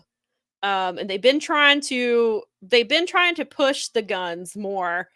It would make that would make sense then if they're gonna give them a little bit of something, and then hopefully get these titles back in ROH, so that, because we've talked about this, ROH has a really good tag team division. These titles should be held by two people, not MJF, and they should be on Honor Club, and they should be building, because in the way that they've built the women's title around Athena, or the women's division around Athena, they need to be doing that with the tag teams. They need to do it with all of their champions, obviously, but I think this is where I would like to see the Guns win it, only to get the titles back in Honor Club. But as we've seen with the way Tony books things, that doesn't mean it's going to happen. The Guns could win and then still be on TV every week. Yeah. Them on Collision, where the Collision Cowboys are every week. Too bad though, because you make a great point. That would be perfect. Give them the titles for ROH and let them wrestle. They have something. They've managed, give them a chance to do some stuff on ROH. It's a strong crowd. They have support it. Really improved. I'm still not a huge Gun. I don't hate them as much as I did, and but they have, watching them on when they were on Dark and Elevation to where they are now, they have something there. They are a solid team. I think they can only get better the more stuff that they do. There's some really great tag teams on there. There's the Work Horsemen, there's the Infantry, there's Christopher Daniels and Matt Sydal, who are former tag team champions a long time ago, but they are very good. There's Darius Martin and Action Andretti wrestle down there as a tag team pretty often. So they have a really solid division. The Outrunners are frequently there. I think the Outrunners versus the Guns could be a fun match. So I think that ideally, if they were to win, I think that they could do some stuff with them. But because of their involvement with Jay and Juice, I have a feeling these titles would still be on AEW more than they'd be in Honor Club, which is unfortunate. Brad said, and to go back to what we were talking about with ROH and the champions, he says he loves Honor Club mainly for the library and would subscribe for that alone. I do enjoy the weekly show, though. It's been great recently, but not having the champions on the show sucks. Yes, I would agree with that. And they seem to be because your belt should be on your product, not on somebody else. Not on a different promotion. They should, they're your belt. You're essentially devaluing your belt's importance in your own. Well, and that goes league. back to the thing about Vinkin says that he thinks Joe's going to turn on him mid-match. Yeah, I can definitely see that. Yeah. But that goes back to what we talked about last week with Samoa Joe vacating the ROH TV title instead of dropping it to Keith Lee. A loss to Keith Lee does not hurt Samoa Joe, even though he's going for even with him in pursuit of this in pursuit of the AEW World Championship. They could have put it on Shane Taylor, which is what they should have done to begin with. Dalton Castle has wanted that title. Mark Briscoe's dream is to win that title. There were so many different things they could have done. And then they finally made the announcement this Thursday that excuse me, so we finally know what's going to happen with the TV title. They are going to have a series of eliminator matches, and then at Final Battle they are having a 6-man survival of the fittest match, and that winner of the TV, the new champion, will be crowned that night, which is what we expect. So it's not quite a tournament like we thought, but they do seem to have a plan in place. I assume that Mark Briscoe and Dalton Castle will be 2 of those 6 men at the end of it. Anthony Henry actually threw his name into the pot. He's like, I love Drake and we want to win the tag team title someday, but an opportunity is an opportunity. So that would be really cool if they got to see him in there. Let's see. Brad says, I think Joe helps because he wants to make sure MJF is good for his rematch for the title. That's a fair point. Because he gets if they win, he gets a title match, right? That's I think the deal. I want to say that well, he did. I don't know if he I guess it is if he wins, because I think it was, I know it was if you, it must be, because if he helps them and they win, he gets a shot at the title. Right. Yeah. So there is at least incentive for Joe to not turn on MJF right now, but we'll see. Yes. Venkin says, remember Wardlow, you failed to identify the most dangerous men in the room. Yeah, that Wardlow has come. Yeah, like Wardlow's still there too. MJF has got his plate full. He doesn't need these tag team titles. No. And we don't know when Adam Cole, we haven't heard like what his recovery time, what his injury time is, when he's supposed to be back, any of that. So please don't hold this title. I mean, he should have just dropped the title then. But yes. So so thank you. Brad, or Vinkin didn't know what a survival of the fittest match is, and Brad has answered him. It's an ROH staple, survival of the fittest. They do matches to determine who is in the match, usually a 4 or 6-way elimination match. Yeah. It's a really cool thing, and I'm glad to see that they brought it back for this, and it's not just some random tournament. But yeah, so go back and forth. I want the Guns. I think the Guns should win, but if this is what gives Joe his match, then I think MJF and Joe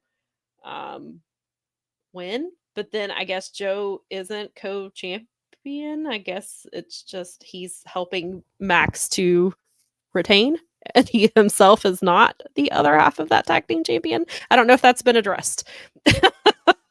We'll find out. I don't know. I mean, they'll probably give it to Joe and Max, but I feel like the Guns should win and take the belts to ROH and wrestle on Honor Club, like we've talked about here. That feels like the outcome that's my heart outcome, but I don't know. I'm dodgy on it because MJF has so many, like you said, there's so many challengers out there right now. Like, he should pick a storyline. But yeah, I'm guessing. And with Final Battle being December 15th, I could see him retaining and then just hopefully dropping it. I hope he doesn't if he holds on to it tonight, he should not come out of Final Battle with those titles. If he even wrestles there, which is like, can you imagine? Well, and that's 15. That's the thing. That show is 15 days before World's End. I mean, Max did wrestle All In and All Out, so that's not so that was 6 days apart or whatever, or 8 days apart. But yeah, those are 2 weeks apart. But if they're trying to sell subscriptions, then MJF will sell that for some people. It's true. All right, let's go to the next one. Okay, we're done with 0 hour, so we are actually on. We finally got through the 0. We're flying through these. Yeah, clearly. All right, so these matches are at random. We're just going to talk about whatever pops up. This was Go the ahead. proposed. This was the projected order that I pulled off of one of We the do know for sure what the main event will be. Yeah, well, I put that one at So the so we'll top, get to so. that. But yeah, Yeah. so this match here is the tag team match between the Golden Jets, which I absolutely hate that name. Kenny Omega and Chris Jericho versus the Young Bucks. Vinkins says, I'm gonna say it now how I really don't care about this. I don't really care about it either. This is And I love probably lower and I on my love list. I'm a fan of well, I don't hate Jericho, just gets on my nerves for various reasons, but this match was so thrown together. Then there was the comment from, I believe it was Matt Jackson on Instagram, and basically said it's either this match or they didn't get on the pay-per-view at all. I don't know if he was being serious or if that was true, and I don't see how you have a pay-per-view in California without the Young Bucks on it. The Young Bucks No, because I remember Dave talking about this back in the summer when I was like listening to them outside, that this was gonna happen, that they were gonna be here, and that because the Young Bucks do have the thing. They won that match a few weeks ago where they basically have their version of Money in the Bank where they can cash in and face the title champions. match. And yeah, they can do that at any time. Clearly that's not happening tonight. I don't know. I hope. That may also be because FTR dropped the titles to Ricky and Bill, and then thought they were getting their titles back, and then apparently plans changed. I don't know. The tag team division in AEW is a bit of a mess, which I think we talked about last week.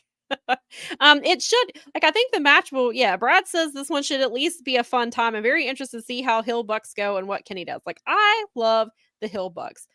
I would like to see Kenny turn on Chris Jericho and he become, that's what I want to happen. Will it happen? Cool.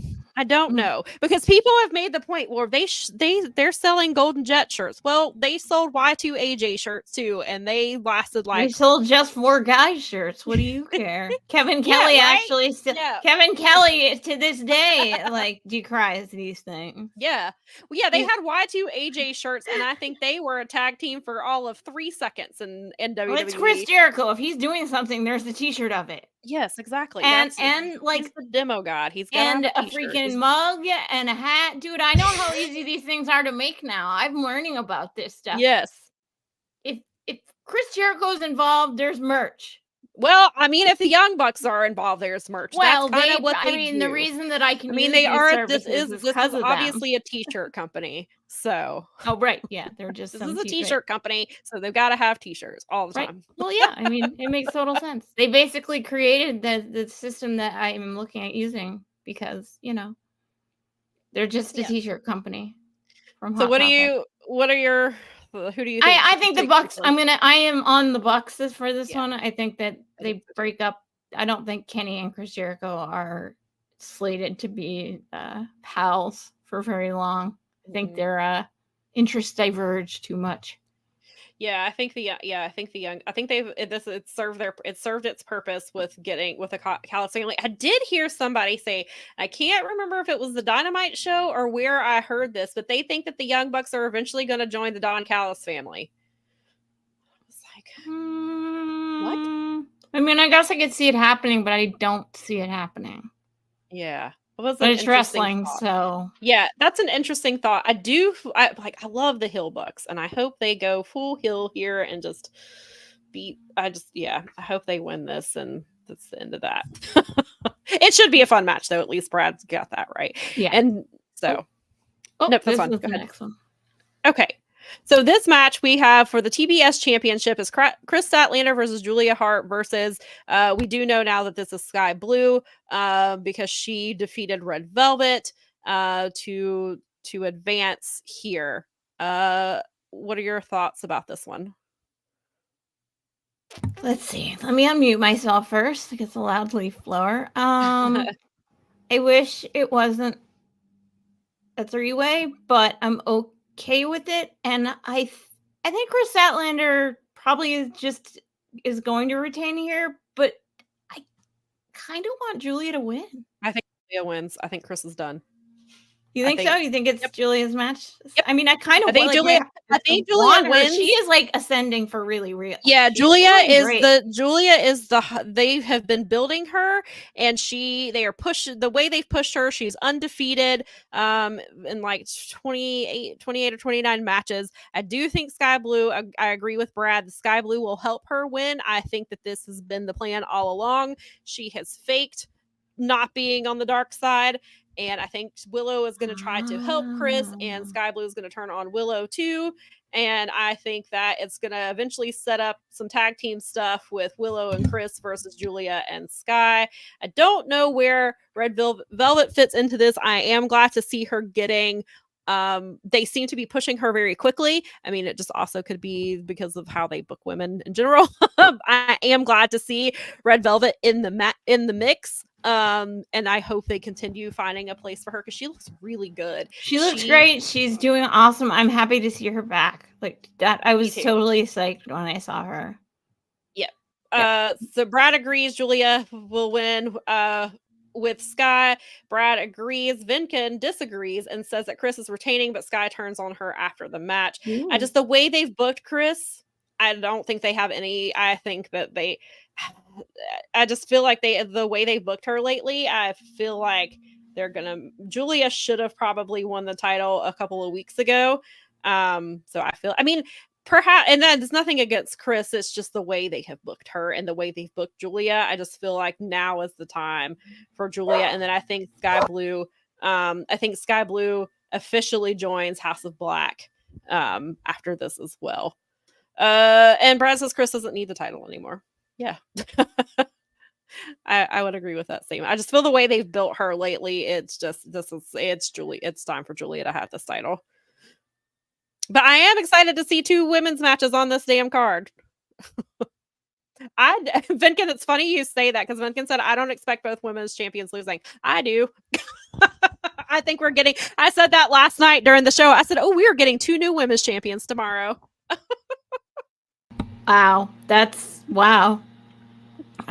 Wow. I mean, at least there's 2 women's matches on the show. I mean, I guess. All right. So I moved us forward. Sorry. That's fine. No, that's fine. This one is Hangman versus Swerve Strickland 2, which is now officially a Texas death match. Yes. I'm kind of excited for this, actually. I am super excited. So when they first had their pay-per-view match, I said that night that this match would be the one to steal the show. It would be the one everybody's talking about, and I was correct. And I think that is going to be the case for tonight as well. I think this will be match of the night, and I think that I think this is just gonna be because Texas death matches are Hangman's wheelhouse. I believe that Hangman has won every Texas death match he's been in AEW, I believe. Is that true? That's awesome. I believe so. He should win it given the way that they've been telling the story. I mean, the story here is that, he should ultimately overcome Swerve and kick his freaking ass because cutting a promo on his baby. Wow, and I'm with Garrett. I actually didn't like that they did that angle. Garrett and I were on the same page about that. It gave me I was like, oh, don't do that, no. But anyway, they did it, and so here we are. But the match should be. The ultimate story here should be from that promo. Hangman's rocking the house right now. Yeah, Hangman killing it. And Swerve has to I really love. We've talked. If you've watched the show, you know that Mel and I are both big Swerve fans as much as we are big Hangman fans. We're big fans of both of these people, and so I would not be disappointed with either winner. I do think this is Hangman's matches to win. Yeah, that thing. I think he has to win this match. But especially because now we have this stuff so he has the beatdown of Prince Nana because he can't put his hands on Swerve or he's suspended for the rest of the year, which is probably 5 matches. But then you see, Swerve he had a match at Revolver the other night and Hangman came and he attacked him afterwards. And a lot of comments that I saw with this was felt very year 1 Dynamite, and that is, or very year 1 AEW, I should say, which is not this is not a criticism. That is something that people who have been here since day one, this is the type of stuff we want to see. So I was very happy to see. I didn't even consider the possibility that Hangman, because I forgot Swerve was on the card, and then again I was sidetracked by ROH and Impact, and so I was like, oh, that's right. And I was like, oh, yes. And so Brad says that Swerve needs to keep the title, or keep moving up to the world title. That I hope he wins at World's End. I'm all for Swerve becoming the first Black AEW world champion. I am all for him winning that title. I think he will be a phenomenal champion, a phenomenal face of the company. But in this match in particular, I think this is Hangman's. I think Hangman has to win here. This man broke into his damn house. But Swerve, again, if Swerve wins this match, I will not be mad, because Swerve is incredible. No, this is one of those that you're kind of like either one can win, and the story can go either way. Yeah. And they can tell, I think the stories they could tell with either way. Like there's some good stuff here. And I do think we'll get a rubber match at some point with him. That's the thing. Is like you do have the time to like give. I mean, Swerve has been built up.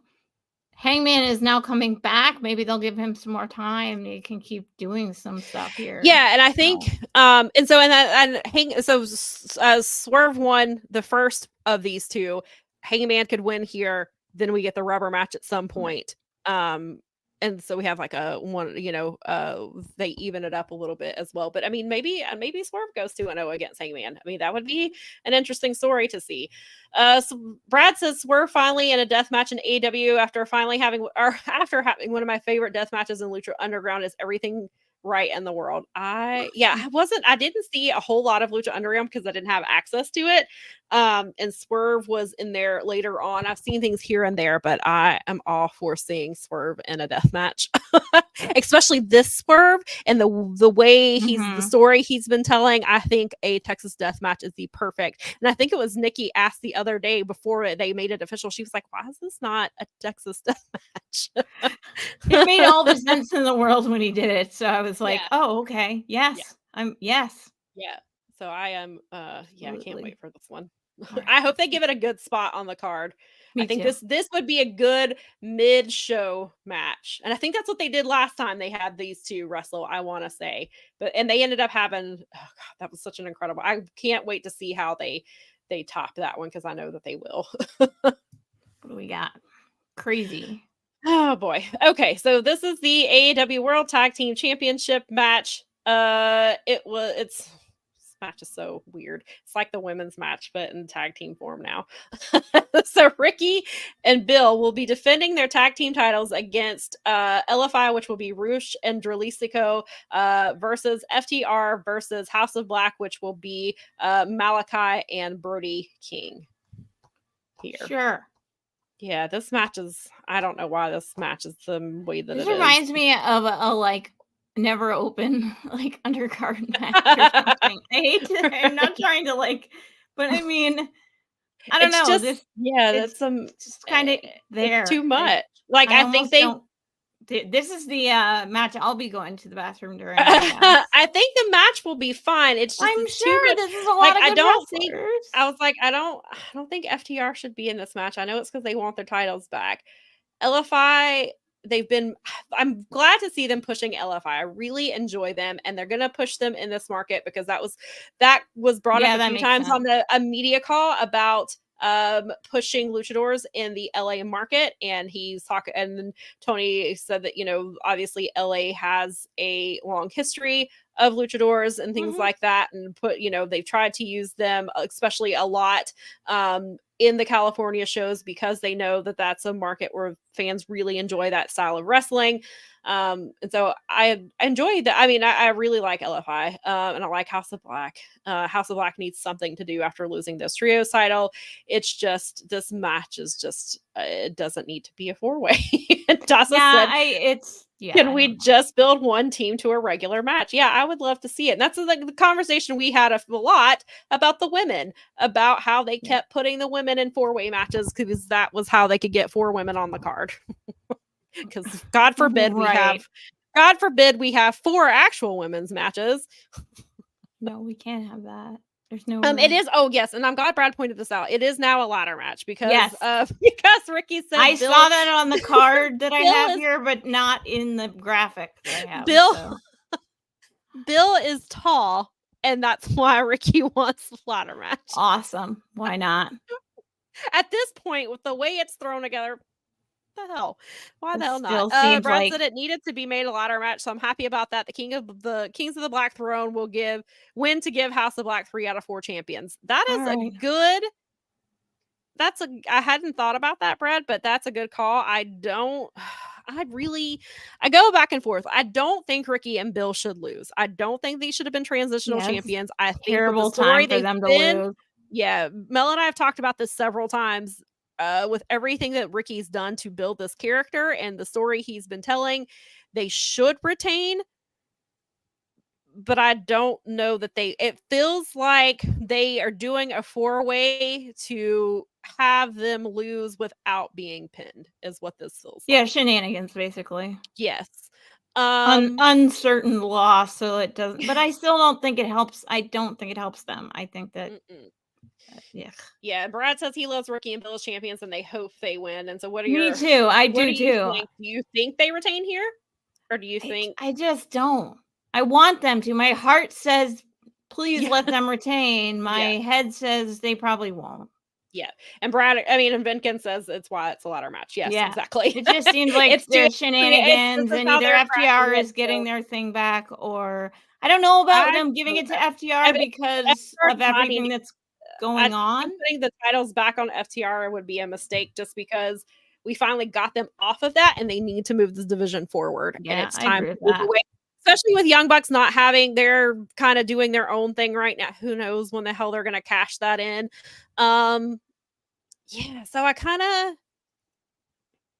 think LFI would make sense as just because to kind of enforce what they're doing with them and they're making them feel more important. So I think a title would help solidify that. But LFI has only been back around for a few weeks.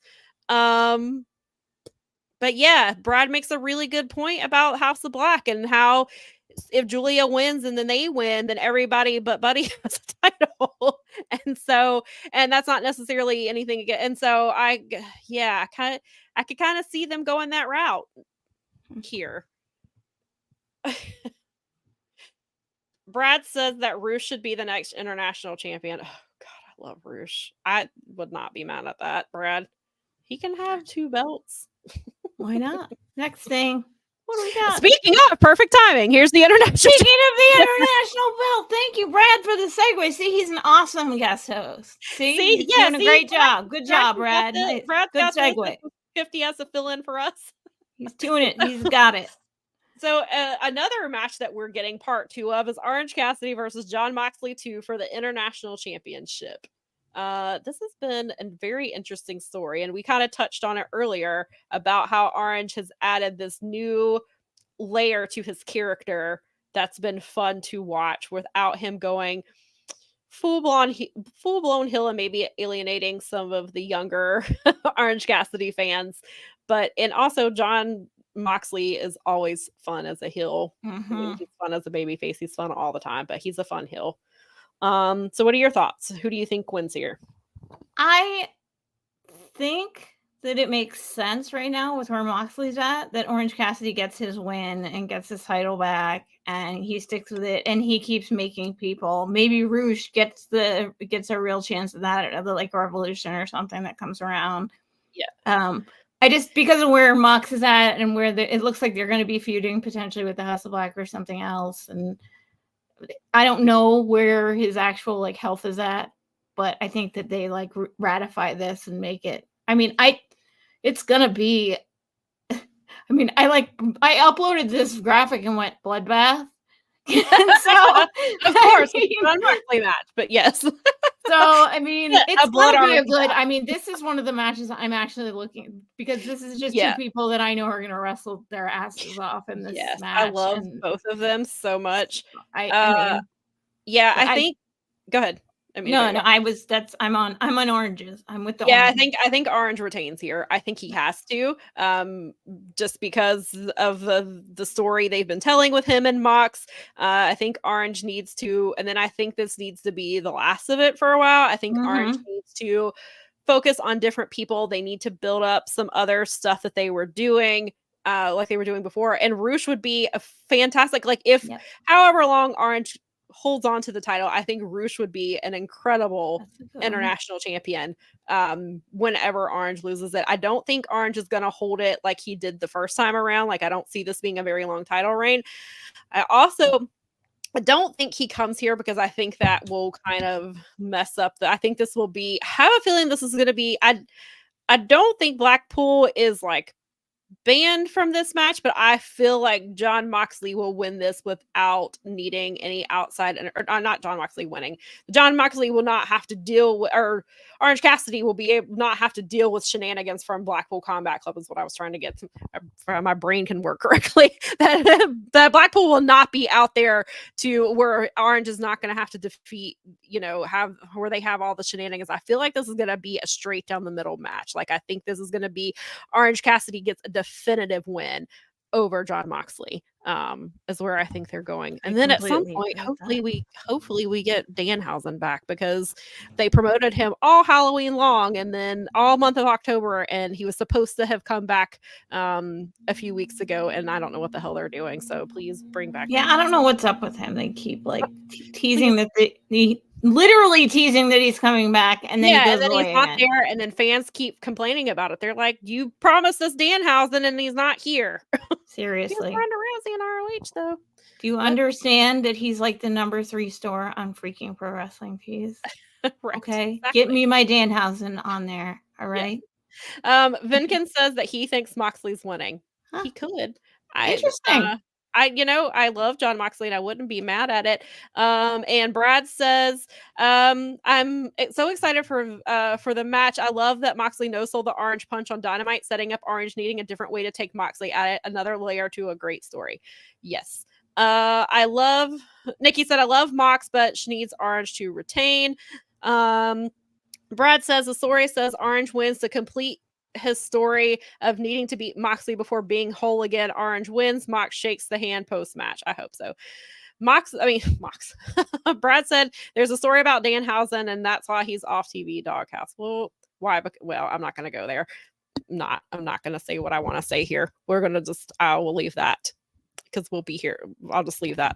I'll keep that to myself, or I'll tweet it later. Positive. We're thinking positive today because it's going to be a fun show. Let's It go to is the going to next be. one. I have been to the future, and it's going to be a fun show. Sam knows that it's going to be a fun show. It is going to be a fun show. And I got this going on. And I still think now, I mean, we missed the boat on the Halloween thing, but I think that we could freak everybody out and show up in the makeup sometime. And there we go. Hilarious. We should do a show like that sometime. I'm like, it was so obvious. Although, believe me, I love my Shining Wizard, and everyone thought it was great.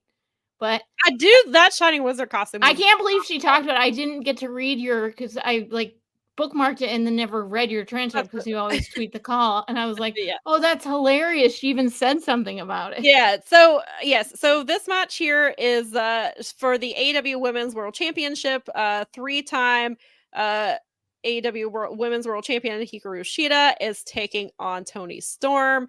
And so one thing that I really like about this is the Toni last week, they asked her, or Shida asked her, why are you like this? And she said, you are the reason why. Because I wanted to be the first 3-time AEW Women's Champion, and I wanted to go into Wembley as champion, and then you happened, and you took that from me.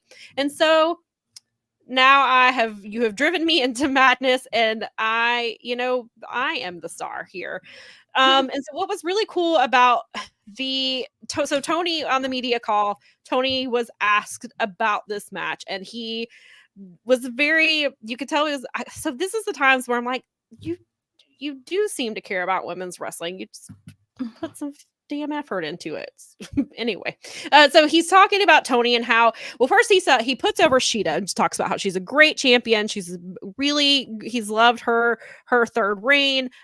She's really great.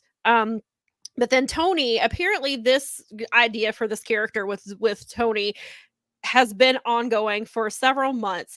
Tony Khan is the one who came to Tony. They were talking about when she first got to AEW, kind of what she was looking for, what he was looking for. It turns out they have, I guess, some similar interests, and one of those is old Hollywood movies.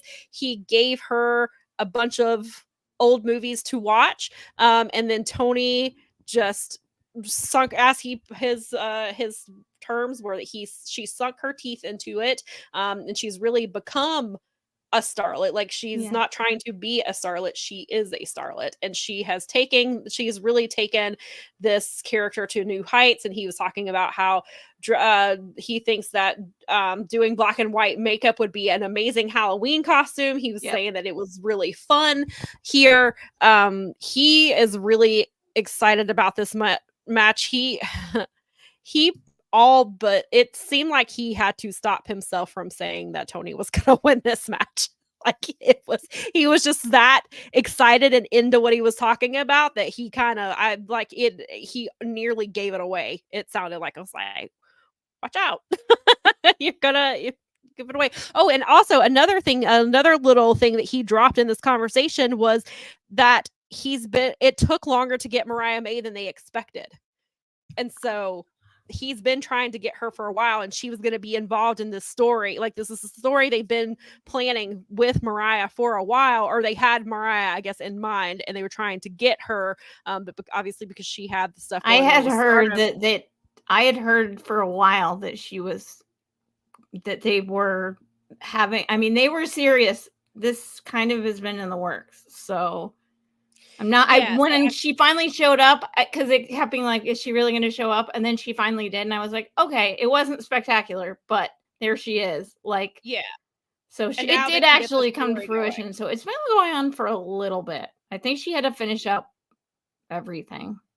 Yeah. So what are your thoughts here? Do you think Tony wins this, or do you think Shida retains? I think Tony wins. I mean, I thought that as soon as the match was announced. They do that so they can do the Mariah May storyline. So I think because the only way that I see Shida retaining is if they want to prolong Tony's madness and not being able to defeat Shida, and this somehow involves Mariah May. Like, I could see that. But it feels like, and she's in Hollywood. She's timeless Tony Storm. Yeah, the Hollywood thing. It's kind of the perfect storm of Tony winning here. No pun intended. Pun intended. No always pun intended. Yeah. I don't like the idea of Shida being a transitional champion for the second time in a row. However, Tony Storm is very good, and I love Tony Storm, and I love this character. And I could see kind of both things. And there are comments there. I will get to these comments because there's a lively discussion going on in the comments over here. And I see both sides, and I can agree with this. Daza said, "Thank God Tony got new ring gear." And Vinkin thinks that Tony is gonna win. Daza says, interesting that Tony used the Sweet Cheeks music as her finisher against Emmy. Yeah, that is very interesting that she kind of had to revert back to that version of Tony to beat somebody like Emmy, and Emmy trained Shida. So that's a kind of an interesting thing, an interesting little wrinkle there. Nikki says, I won't be surprised if Tony wins, and I'm okay with it, but I kind of want Shida to win so I can see Tony spiral more. Yeah, that's a conversation Nikki and I have had a lot, and that's been Nikki's whole thing is Tony should spiral more before getting this title. Brad says that he thinks Shida wins. Mariah tries to help Tony but causes Tony to lose. Yes, I think Mariah is definitely getting involved somehow. Interesting. I think that either helps her win, or Mariah helps Tony win, or she causes her to lose. Like, I feel like it will be because of Mariah one way or another. And he says that she goes more crazy, and Mariah continues to take over Tony's spot via All About Eve, which I do want to say I have looked into how to get it. I think I can rent it on Prime maybe or somewhere for so I'm gonna hopefully we'll try to rent it at some point. Yeah, but I know that were given homework, and I'm gonna try it because I was talking to one of my editors, and he was talking about it as well. And he's like, I need to know where to watch it, and I was like, I have to know where to watch it too because I was given a homework assignment from a viewer.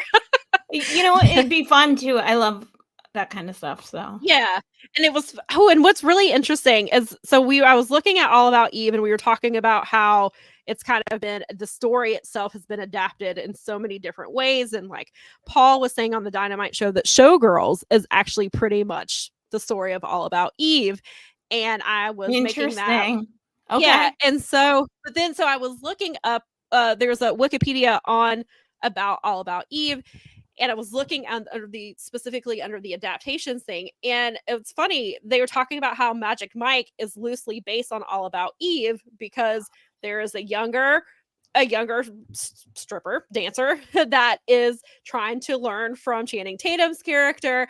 And then once Channing is injured, and it's funny, his name is Adam, which is obviously Adam and Eve. So I didn't make that connection until I read that Adam is the one who takes over that spot, and then he starts getting like all the women love him, and they want him versus Channing. So I was like, okay, now I can see. So it's interesting that the story has been told. It's a good story. It's the Black obviously. Swan, really. So, I mean, it is what it reminds me of a lot.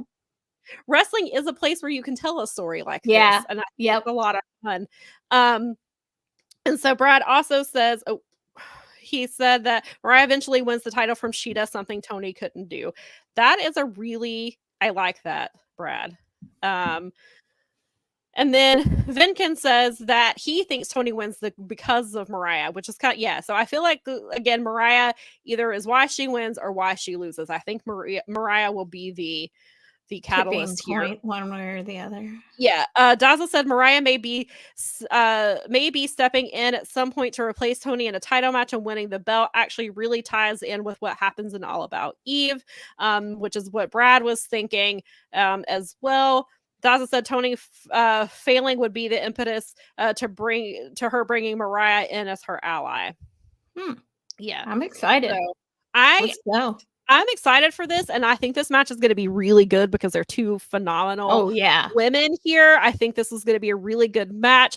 I'm glad to see the women getting a substantial story that hopefully they don't. Yeah. I feel like they won't drop the ball here because I feel like Tony Khan is invested in this story, and he is going to make sure that it gets what he should be doing with all women's match stories and things like this. But I feel like because Tony Khan is so invested in this Tony Storm character, that he is going to make sure that the storyline goes the way that he wants it to, and that it's going to be not to take away from anything from what Tony Storm does. Tony Storm and Mariah May, I think, will be incredible in this, and again cautiously optimistic because the Outcasts I thought were going to be something really cool, and then they weren't. So cautiously optimistic in this. Yeah, this is fair. He says Shida will never be looked at as a pillar in AEW because she is not a creation of Tony, kind of like that other company. And I did want to say, I forgot I saw your comment earlier about, I was going to bring it up and then it got moved, about how Julia and Sky haven't looked as great lately. I thought Julia has looked better. Sky's Code Blues the other night that she tried to do she did not make it. It was a little rough there. But I still think Julia's winning. But yeah, so I'm really looking forward to both women's matches tonight. Cool. Oh, that one's blank. Oh, well, that's cool. This is the intermission where you get your snacks and you take your pee break. What are you doing to me, thing? Come on, what's your deal? Where are my thingies? It was like, nah, I don't feel like it anymore. Where's the main? They're like, you don't need. They're like, you've taken too long. I don't want to see any more graphics. They're like, right. Where the hell did it go? It's like right here, but it's not here. Wait, no. No, that's not it. Hang on. What the F is happening? We may have to go to our notes over here and just forego the pictures. Holy crap. Did I miss one? Or did I move it? It was on here. What happened? It's Jay White and no, there's one. Nope. There's one match before what that. am I missing?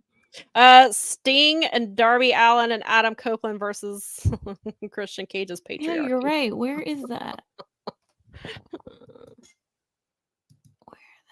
Oh, here, let me move this so that I can do Okay. this, and we can keep talking. All right, All right. you stall, and I'm gonna find the right picture because I know it was in here, and It now sure it's being a feels like dickhead. it. His Sheeta will always be just a transitional champion. It feels like it, and I don't like it. It does not feel good because I love Sheeta. Sheeta's phenomenal, and Sheeta should just to get all of the flowers, and she should be. Venkin says we miss our father. Apparently so. Apparently, I mean, We it was in here. I don't know what happened to it, so okay. So we're gonna have to forgo the picture on this one we because for will. So some the match that we are trying to talk about, as I mentioned, is unknown reason it did not save in my drive like an asshole. So Sting, Darby Allin, and Adam Copeland are taking on Christian Cage, Luchasaurus, and Nick Wayne. I believe Ric Flair is also accompanying. oh, you know what? accompanying That them to might the be it. I ring. might have just like saw Ric Flair and just like skipped over it. Hey, you know what? Understandable. But yeah, I believe he's supposed to be out there, which is interesting because he hasn't been on TV since he was announced as a new signee. He hasn't been on TV. Huh. Wonder why that is. Yeah, I wonder. So yes, yeah, so this will be an interesting match. Christian Cage is he's amazing. He's this promo last night He has calling been awesome. Ric Flair the crypt keeper and saying and that he's gonna have a literal come to Jesus moment if he gets involved in this match. Yes. I want to say real quick, I was watching the Boom's preview of this before our show started, and if you have not seen it, I haven't gotten to it yet. Jeff Hawkins filled in for James this week because James, I think he Nice. was sick. So he was talking about how Christian is calling this the patriarch, or calls himself the patriarch, and they're kind of calling it the patriarchy. Oh He was my. saying that he hopes that they have a shirt that says the patriarchy always wins, and that it only comes in men's sizes. Oh, that's perfect. I am right on. Yes. That legit popped me when he said that. Is amazing. I am all about that. Yes. It made me laugh when I was like, "Oh my god, I hate it and I love it." And Kevin Ely was saying that he hopes that somebody has somebody gets their sign taken away because it says "fuck the patriarchy." Well, his word was not that; he said "f," but "f the patriarchy." Well, because Kevin is good. Yeah, I know. That's why I was like, he doesn't curse like us little sailors. No, he doesn't cuss like us sailors over here. Yeah. So, who do you think is taking this match? Do you think that Sting goes because Sting is on this team that they get the win, or do you think because it's Christian that his team gets the win? Christian might get it just because he's a douche. And he's so douchey that he might just sorry about that. It's okay. Yeah, I mean, maybe Darby and Sting will get it because it's Sting's retirement year and all of that jazz. But I just think that Christian is on a roll with what he's doing, and he's gonna be like, yeah, I think the patriarchy wins. LOL, the patriarchy. LOL, patriarchy. God, I hate it. Brad says Copeland turns on Sting, LOL, and then joins the patriarchy. There you go. He said, no, seriously. Copeland, Sting, Darby win after Nick takes the top from Rick and all their finishers while Christian looks on in horror. Yeah, Jeff says he thinks that Rick is going to do his terrible low blow that he does because he uses his whole arm so that you can like see what he's doing. So he thinks that's gonna happen. Benkin says Christian's gonna outwork everyone. Yes, regardless of who wins this match, he will definitely outwork everyone as he should, because that is his, I mean, that is what they say. He is correct. He does outwork everyone. I mean, it's right in the name. It's right in the intro. Yeah. I kind of go back and forth on this one. I kind of thought this is what I think too. Sting's not going to take a loss until his retirement match. Yeah, and I think even if Sting doesn't, Sting isn't the one who gets the pin, I'm sure it's gonna, and I think it's gonna be Adam Copeland because he's the, he's Adam Copeland. I don't think that he pins Christian though. I think he pins Luchasaurus. Yeah, Or that's maybe, probably right. or maybe, well, maybe Nick Wayne because Nick Wayne hit him with the chair at during his debut at All Out. So perhaps he pins Nick Wayne, but I don't think Christian gets pinned here. And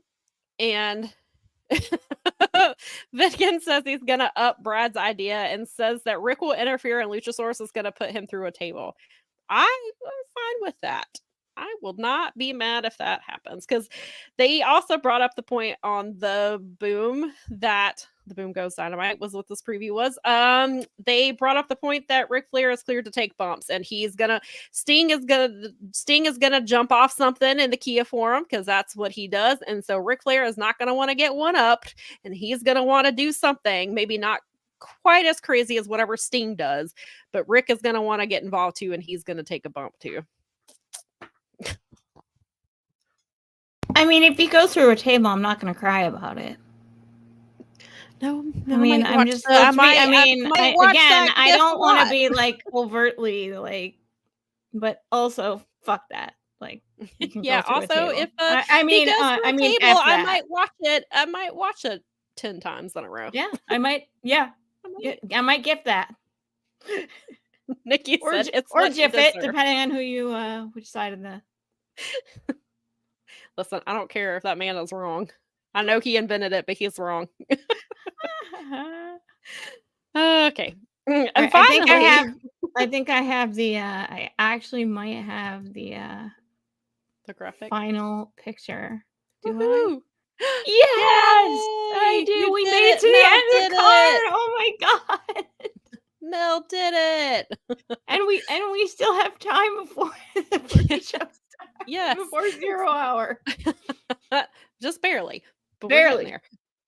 So the main event, get a chance to eat some food or yeah, get your snacks and stuff. Well, Nikki and I were talking about last night. I was like, you have to get your snacks ready before the show and get your potty breaks out of the way because these pay-per-views don't give you any time. No, really they don't. Go right into I was like, they don't have the 20-minute video packages that WWE has. And so you don't have time to go to the potty unless it's a match you don't care for, which is hopefully not a women's match. I know some of you your bladders have been trained to be like, oh, a women's match. I suddenly have to go to the bathroom. It's true. But hopefully maybe it's the tag team match. That's ridiculous. How about that like multi super duper like 8-man open weight match, whatever. That's your pee break right there. Definitely plan on the pee break.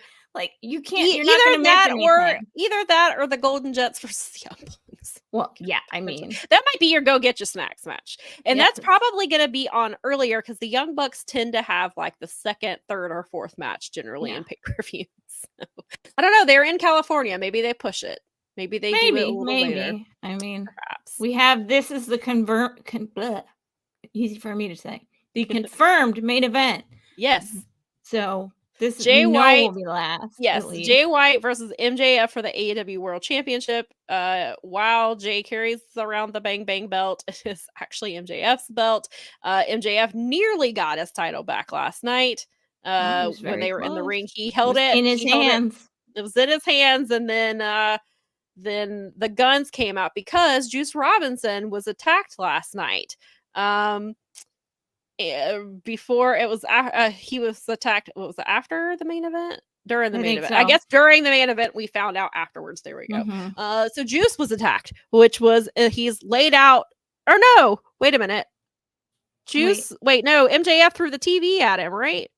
I don't know. They found him attacked and MJF threw the table at the TV.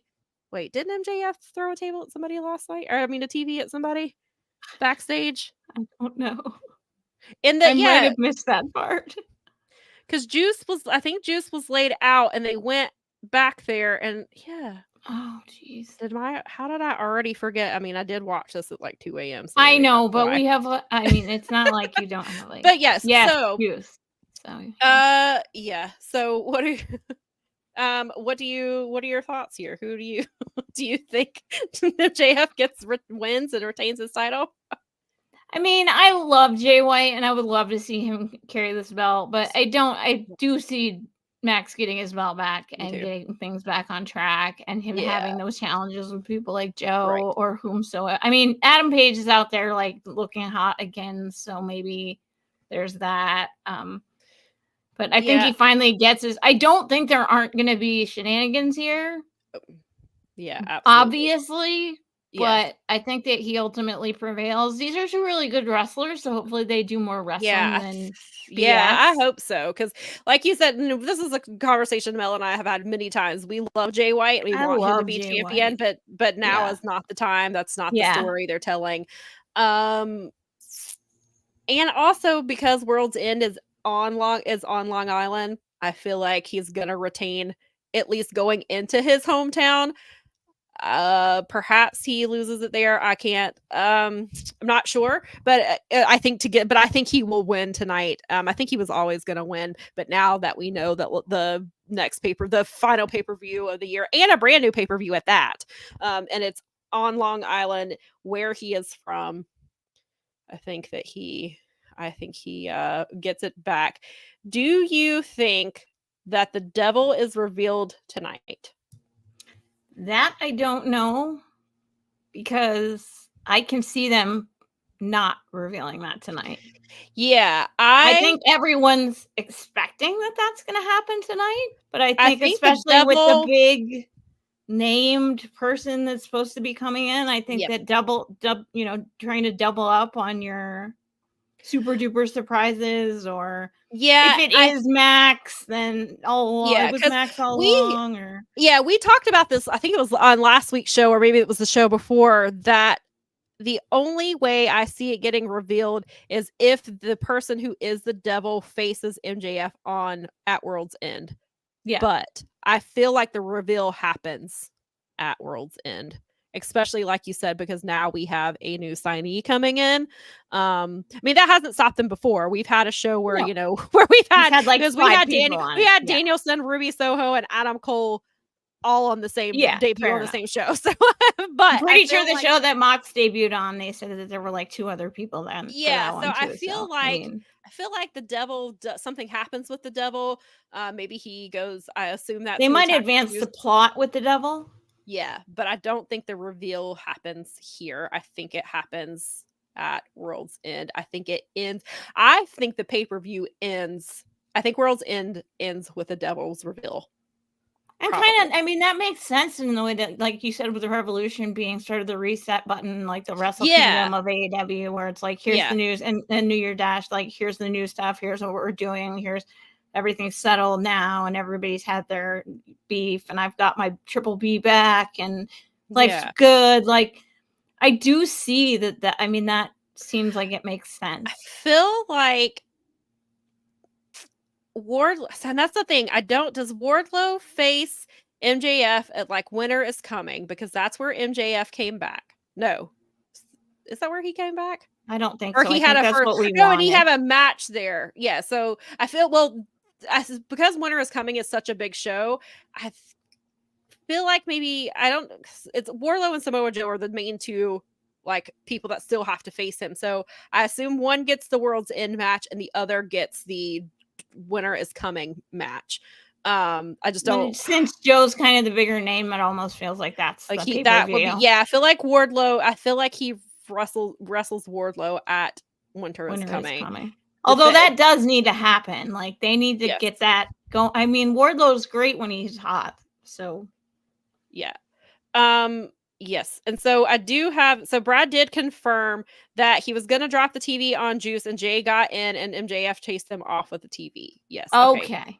That makes sense. I was like, wait, why can't I not? My brain is not working. LaRon, I see your comment and we'll go back to that in just a second. Finkin says, no, it's too soon to know who the devil is.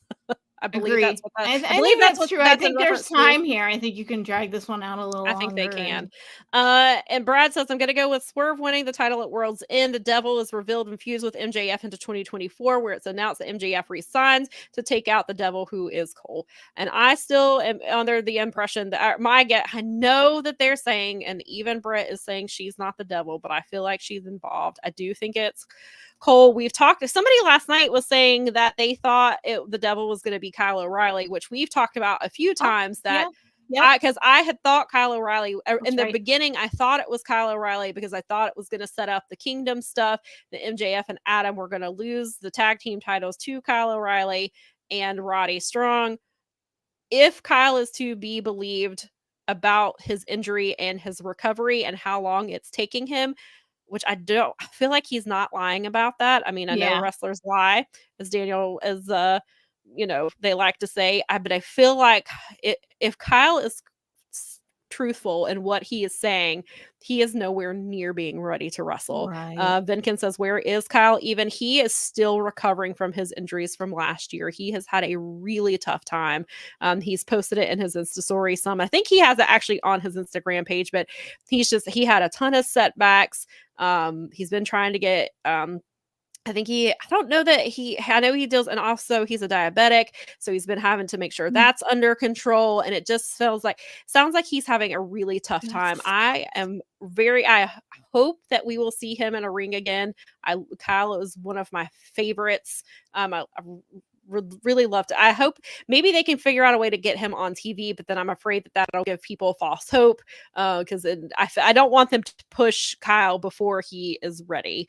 I would love to see Kyle. I would love for him to be the Devil. I don't, if he's telling the truth, which I have a feeling. I mean, I know he could be lying to to cover up the story, but it just sounds like he's just having a really tough time recovering. And then we'll go back to Laurent says that Statlander is definitely losing, but maybe she moves up the card into the world title picture. I do feel like Statlander is losing, even though the pay-per-view World's End is on Long Island, which is where she's from. And I was incorrect last week when I said that Willow was not from Long Island. I don't know what my brain was thinking. She is from Long Island. I know Willow and Chris were, yes, and so I was incorrect about that because I think I said no, and I don't know, but yes, she is also from Long Island. So that could be a Willow moment as well, right? At World's End, potentially. So they could set that up tonight. I could see potentially Chris pertaining to have a match on World's End on Long Island, but I think it's time for Julia to take that title tonight. Vinkin said, did he have a surgery that went wrong? No, I don't believe the surgery went wrong. I think he's just had a really hard time recovering. And he's had multiple things he's had to deal with. It's been a while. He was talking about it like 2 or 3 months ago on his Instagram page, and I can't remember all the details. I know some was neurological, which you have to be careful with. Yes, and then there's some like spinal, which is also tricky. Yes. And again, if he has, blood glucose issues can deplete your bones. I'm no doctor. I'm not gonna but right.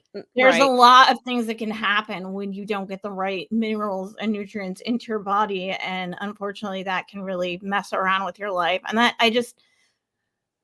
all the best, and I want him to be healthy. I hope that he just gets better. That's terrible. So he posted a very long update back in October. So September of last year, he had his neck fused to fix some nerves, and that had gotten himself compressed somehow.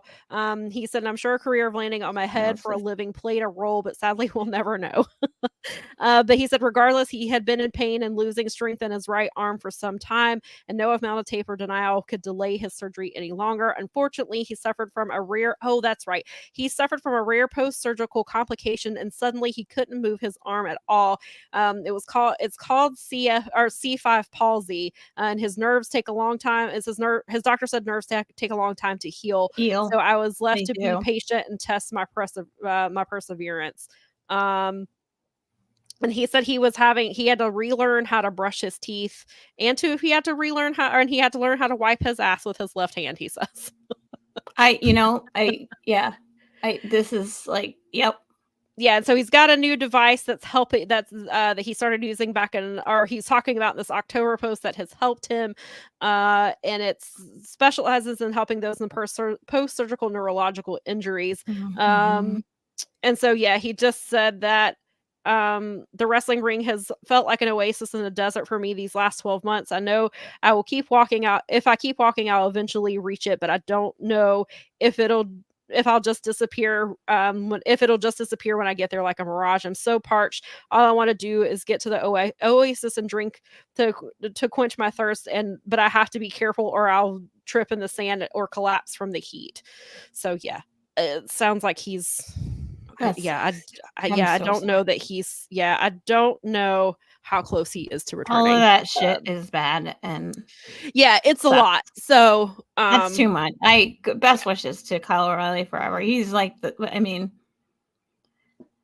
if it means that he is healthy, then yep, you got to live with it. And these yes, people exactly. will be friends. I don't think that there's, but you hate to see it because I Really mean, do, and you know especially that the because you business is dangerous and that these things can happen, but at the same time, it's like, and we have come a really, really long way, but it's like, you need a quality of life too. yeah, And I yeah, mean, there's a if lot of things, and this is definitely sounds like it's something you cannot rush, that's all those and things he's are suck. There's yeah. nothing about that that's Yeah, like they all suck, and then it's a it's really such a tough pain thing. in the hole. So, yeah, as God, much as I that's would love for this story to, because this story would be perfect for Kyle, yeah, and to have Roddy and the kingdom, like, just all of that. Yeah, exactly. Venkin said, "Look at Biggie." Yeah, yep, 100. exact same. That's 100%. a Like, yeah, of course, I would love to see Big E wrestle, but his health and his happiness are more important than anything, and Biggie. I if he mean, never literally, wrestles like, again, I'm fine with that.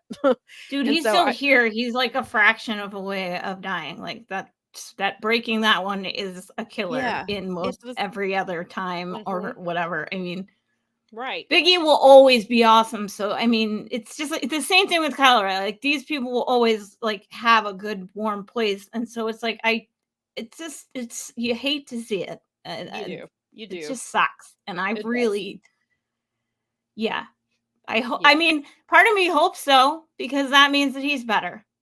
Right. Yeah. Exactly. That's Exactly. how I would look at that. Um, so I guess the other big thing is there is going to be Let's go to just us. someone No picture signing for this one because we have no there's idea. it's the big white screen again. We That's have somebody who exactly. is signing a contract today.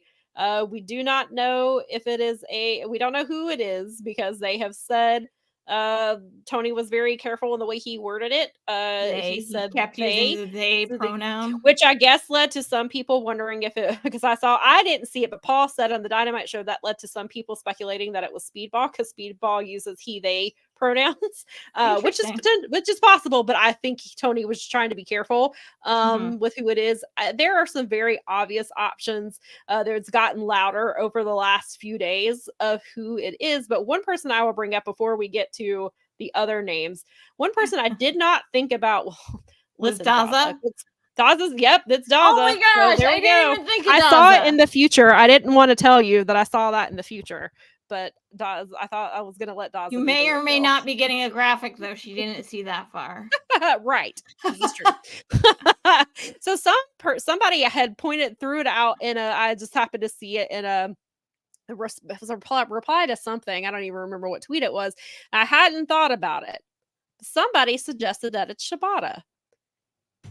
And I was like, well, I couldn't remember. I was like, I don't know what Shibata's exact contract situation is. If he's just a per appearance deal, did he sign up for like 10 matches? He's made it very clear at the last scrum. He was like, I love AEW. I love Tony Khan. I love Orange Cassidy. I want to, this is where I want to be. Orange Cassidy, they were talking about their friendship and how they've bonded. Mm, And so I was like, well, he does fit the tweet of he's one of the world's best wrestlers and he's respected by virtually every AEW fan. yeah. So I was like, so perhaps it could be, if it were to be somebody like Shibata, do you think there would be backlash because it's not who they hype themselves up to think it is. There'll always be backlash because of that. I mean, I think that Right. those people are always going to be like, see, you can't even get Osprey. You had to get this guy that I don't know anything about, who's like a consummate like wrestler and is able to. And he did wrestle last night at the ROH tapings. He hasn't defended his pure title in a few weeks, but listen, it's Shibata and he can wrestle whenever the hell he wants. And he is the one ROH champion I will never complain about, because that man is lucky to be wrestling, and I will take him whenever he wants to come. If he wants to wrestle, if he wants to be like Roman Reigns and wrestle 5 times a year, then he can wrestle 5 times a year. Exactly. He's the only one I will never complain about. And Vinkin says he's the wrestler. Exactly. So yeah, I was like, well, he does fit the bill. It would be interesting for it to be Shibata. I could see it being Shibata as far as, he wants to be here. He wants to be here long term, it sounds like. So perhaps. However, probably not. Yeah, okay, so I have to say this because it's hilarious. So all week long, and because of what Andrew Zarian said to Garrett on Live Foul, so he's been tweeting pictures of birds. Oh, yeah. And not just any birds, like birds of prey. Yeah, as soon as he posted it, I was like, well, that's clearly I know what that is. I know what type and of I missed it, but apparently he even posted a picture of Larry Bird, which I'm sorry I missed, because I think that's effing hilarious, and that would have popped me hard because I'm from there. Talking about pictures, I just thought about this. The first picture that he tweeted was a bird, and he has a fish in his claws, and people were joking that it's Bobby Fish. And my friend said that there's no way it's Bobby Fish, because that fish isn't prehistoric and it's still alive. I was like, listen, Bobby Fish jokes. Bobby Fish old jokes. Well, I know we're not supposed to be ageist. That's okay. It will forever pop. Joke is a joke, all right? It's just a joke. Just be funny. Ha ha, laughy, laughy. We don't mean any harm. It's not malicious. We're just being silly and funny. Yes. All right? So it's not Bobby Fish. It's not Bobby Fish. I mean, everybody thinks it's Will Ospreay. Everybody including like John was at one of his last shows in the UK, like at one of the OTT shows, and he's like, that was like a farewell. That was it. Thanks for that. Well, I will say Will Ospreay is supposedly under contract until February of 2024. Mercedes has a contract with New Japan that nobody knows the details of. Right. It may be, hey, I'll sign on for 10 matches. Obviously, she was injured way back in February. We don't know how many matches are left on that she is cleared to honor. Not that I think if she were to be the person who signed with AEW, Tony would clearly let her finish her New Japan. He would let her honor those dates. And if she has anything even left with Stardom, I think he would let her honor those. But I did want to at least throw those contract situations out there. So, and a lot of people have said that because they have a business partnership that they're allowing them to negotiate in good faith on their contracts about how this is going to work, because they would be able to still have open doors to New Japan. I've heard for months though that Mercedes was coming to AEW. Like, it's so many people have been saying that. They've been saying that, and somebody pointed out to me they've been saying that since LA of last year, because that's who she was supposed to wrestle with as Soraya's partner, was what the big hint was, and then it ended up not being Mercedes because something apparently happened, supposedly. So this would be, so I think that was another reason that Mercedes is going to be speculated for everything until the day until she signs with this company. She was my original guess. I was like, they must have figured something out. But then Fightful came out and said that it's not Mercedes, but of course, we all know that's all alleged. No one knows until we know. Nobody knows for sure. However, it seems less likely. We still don't know her injury update. We don't know what she's contracted to do with Japan and Stardom and New Japan. So there's a lot of things at play with her specifically.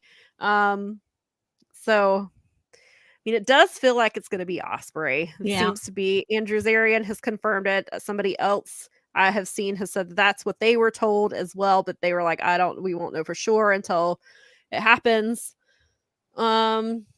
Some people have made the point that perhaps AEW bought out the rest of Will's contract and agreed to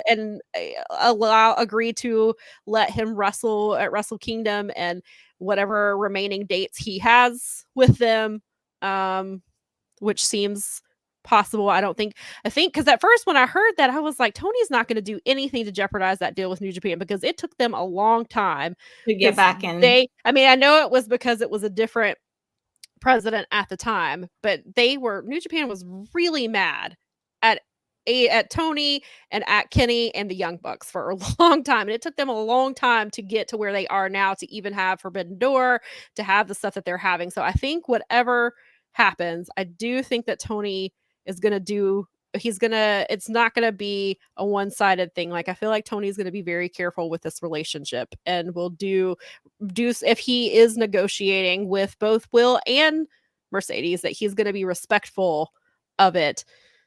But I also feel like maybe New Japan is in a situation where they know that they can't pay Will Ospreay what he I think that's very true. commands, especially with the Japanese economy. Well, the yen obviously the American economy is not the greatest either, but that does. But it's not like, if you look at the dollar versus the yen, it's not even close. Well, and that appeared to be a lot of the factor with Aussie Open and why they didn't sign them, because they couldn't afford. They just can't afford them. They are struggling financially right now, and that's that could out also there be for real. That could also be an incentive for them to let Ospreay sign, because if Tony did buy out the contract, maybe that is something that financially helps them, and they're like, if you let Will wrestle his Wrestle Kingdom match like he's supposed to, you let him do whatever, finish out his story here, you can announce him before. Or, you can pay for his kitchen. Yeah, right. And his kids' college. And yeah, right. Let's see. There's lots of discussion over here in the comments that I want to get to. Brad says, if it's Mercedes, Ospreay, or Shibata, the fans in the arena will go crazy, but Twitter will be upset over Shibata. Still leaning to Ospreay. I don't want him in WWE at all. I do not either, which is another reason that people think that he will. Another reason that AEW has tried to get ahead and try to buy the contract out is to keep him out of WWE. Because the joke was he won't be at the Royal Rumble, at least, because his contract doesn't expire until February. Right. Then I was really worried. I had like the worst feeling. I told Bob, I was like, I just have the worst feeling. Like, if it's not him tonight, then I'm really concerned that he might be going. Because they can give him a truckload of money. Endeavor has been really, they're doing some cost cutting. However, I think, knowing that AEW wants Ospreay as badly as they do, that they would be willing to cut people to make sure that they can sign him. Oh yeah, they don't care about firing people, and they never have. It's not going to be better under this new guy. He's worse. Yes, because we saw because I heard a lot of people said immediately, they're like, a lot of firings are going to happen because that's what he did with the UFC. Yep, that's exactly what he did. So that's what they do when they merge, because payroll is one of the most expensive things on your books. Yep. So you clean house and so generally that affects office staff, but then we see obviously TV talent too. Vinkin says, I'm pretty sure Mercedes confirmed no matches until 2024. I missed that, but I would not be surprised, especially because she doesn't have to hurry. 6 weeks to wait. Yeah. And Brad says that he thinks Mercedes eventually comes in, but not yet. I think, yes, I would agree. And depending on how they handle Mariah May could also factor into that. Great deal. I completely agree with Mercedes that. got a good, Vinkin says Mercedes got a good deal in Japan. She did. And before her injury, she was planning to move to Japan. She was posting in her Insta story, she was going to a school and learning how to speak Japanese. And she was planning to move there for, even if it was just temporarily for like 6 months or so. That was her plan before her injury. So I think Mercedes has a lot that she wants to do before she settles with AEW. And that was her thing. When she left, that was everything kept saying that Mercedes didn't want to sign anything long-term. because of the deal that she had, and WWE. she wanted to wrestle in Japan. She wanted to wrestle in Mexico. She wanted to wrestle in the UK. Like, she was asking, before she got injured, she was asking who the best UK talent were that were unsigned. So she was definitely looking. So I think Mercedes has a lot of plans and a lot of thoughts and ideas and things. Like, she's got a makeup company that she's working on that's supposed to be launching. She's got the cannabis company with Kalisto and his wife. She's an actress, as Vinkin points out. And the actor strike is over now, so Yes. everybody can get back to their Hollywood pouches. Exactly. Brad says, and we know that John Cena is probably not going to be on wrestling much often now. No, he's gone. He's done. He's out. Let's go. I want that Peacemaker season 2. Let's go. So Brad good. says, maybe Ospreay signs, but the deal doesn't kick in until February, so he never hits free agency. I could see that. Yeah. Brad says Vinkin says that they need to give Ospreay the John Moxley deal, except for he should write in there that he gets a vacation. I don't know if John Moxley even wants to go on vacation at this point. I think he just like thrives on like blood and awesome Vinkin says, you allow him on any New Japan show while working for AEW and they both win. Correct. Yeah, and I'm sure they're going to be on Forbidden Door. And he'll be on Forbidden Door. Well, that puts him in a position to be on All In. Yeah, and I'm assuming so. Well, and we already see Gates of Agony are going to be in the World Tag League this year. I'm sure somebody from AEW will be in the G1. I thought it was going to be Danielson, but now we know his injuries probably are going to see that. We saw Eddie Kingston obviously in the G1. I can see. So I feel like there's not necessarily trading, but still allowing Will to be. And I wouldn't be surprised if Will still goes to New Japan occasionally and wrestles. We see it happen. I mean, Jericho goes over there sometimes. Kenny has gone over there. So I could see their relationship still going well. And then someone asked, what if Adam Cole is the devil? Yeah, that's my theory. It's been my theory for a while. I think it is Adam Cole. As just whether we were talking about it. I don't know. You may have missed where we were talking about it. We think possibly the devil doesn't get revealed until World's End because it is in MJF's hometown, or home state. So we think that. Well, I guess that is his hometown. But yes, so we think. But yes, I think it's Adam Cole. Long Island kind of thinks it's Cole. It's Baker. So. Yeah, it practically is. That's why I was like, wait a minute. Yes. So we have we've covered all the card. We covered the big question. So before we go, what do you think is going to be match of the night? I think that international title is going to steal the show. Is my guess. Okay. I think the main event will be excellent. Mm-hmm. But I think that international, that's my one I'm eyeing is the one that could be the big, like. Yeah, I think that match is going to be really good. I'm going to still go with Hangman versus Swerve 2 in the Texas Death Match. I think that will be the match of the night. Yep. I think there's going to be some title changes.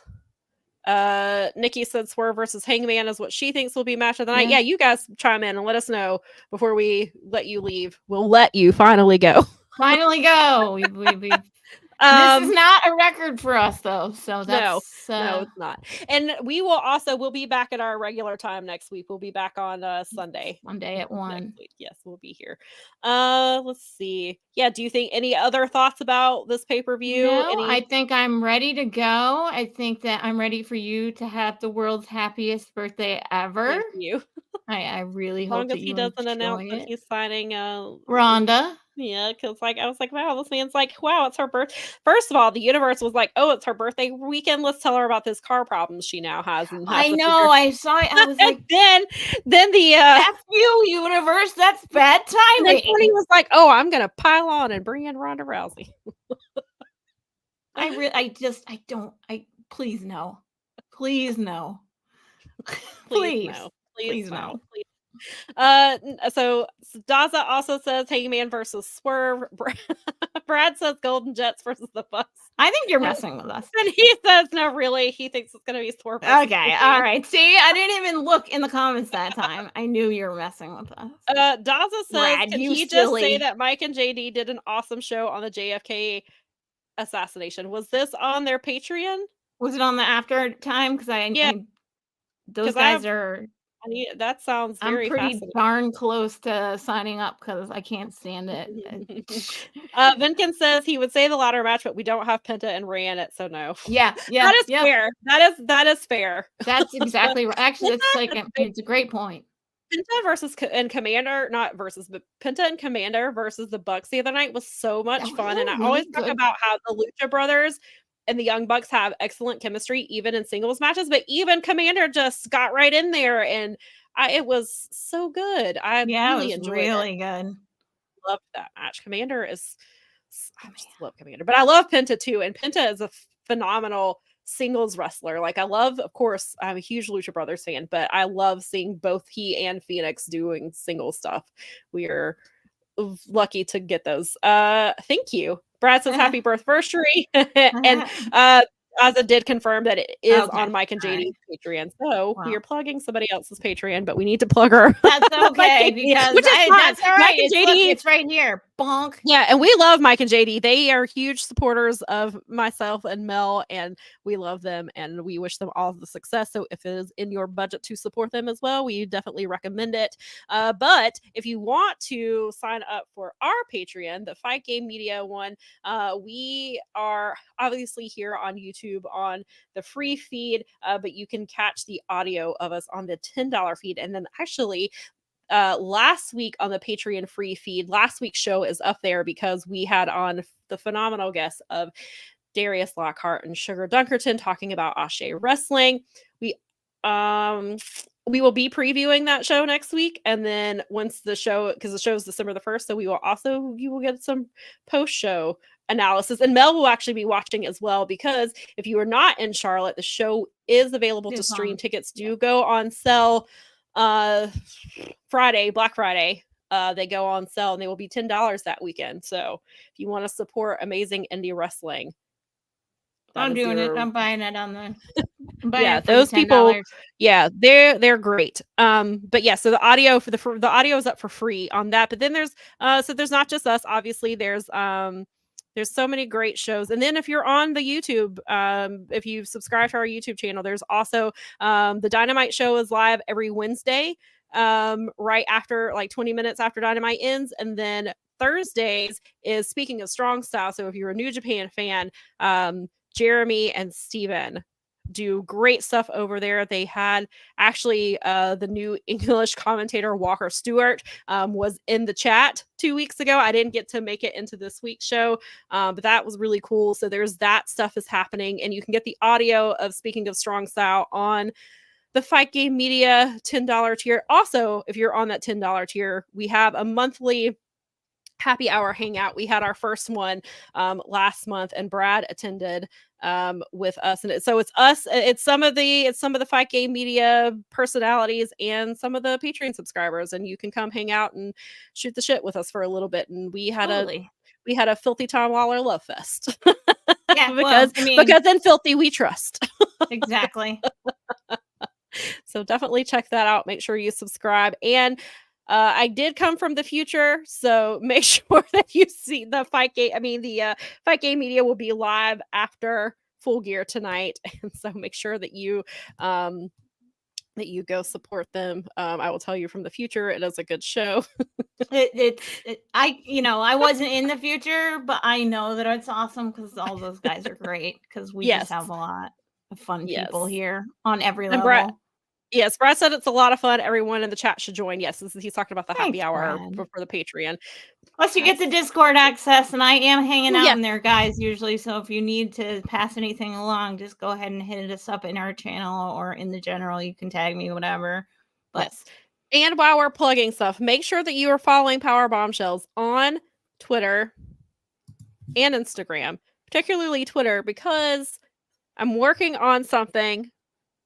I can't give away the details yet, but I would just say make sure that you're following us on Twitter, because there might be a giveaway coming. There might be incentives. Oh, and that's the Might other thing about signing up for our Patreon and the $10 tier is at the end of the year. We are working on it right now actively. I am involved in this. There will be a piece of Fight Game Media merch coming to you at some point. Yes. Yeah. So, Mel and Garrett are working really hard on that. So we I are cannot working wait. very hard on our. It's gonna be a lot of fun. I'm really excited Yes. about it. So Daza said the Stardom invasion was a shocking end to Full Gear. that would be amazing. So not only is Daza the AEW, the new AEW signee, he also brought the Stardom invasion with him. Wow, this sounds like the best show ever. Yes, so make sure that you come and you watch that later. All right. I think we plugged all of our things. But yes, make sure you're following us here and on Twitter because some stuff is coming. You want hopefully. this. You want it. You know you do. You do. All right, everyone have a we're great releasing week. you now. You can go get your go. snacks and your pee break before Full Gear, before the 0 hour starts at 6:30 Eastern. You're free to move about the country. Yes. Thank you.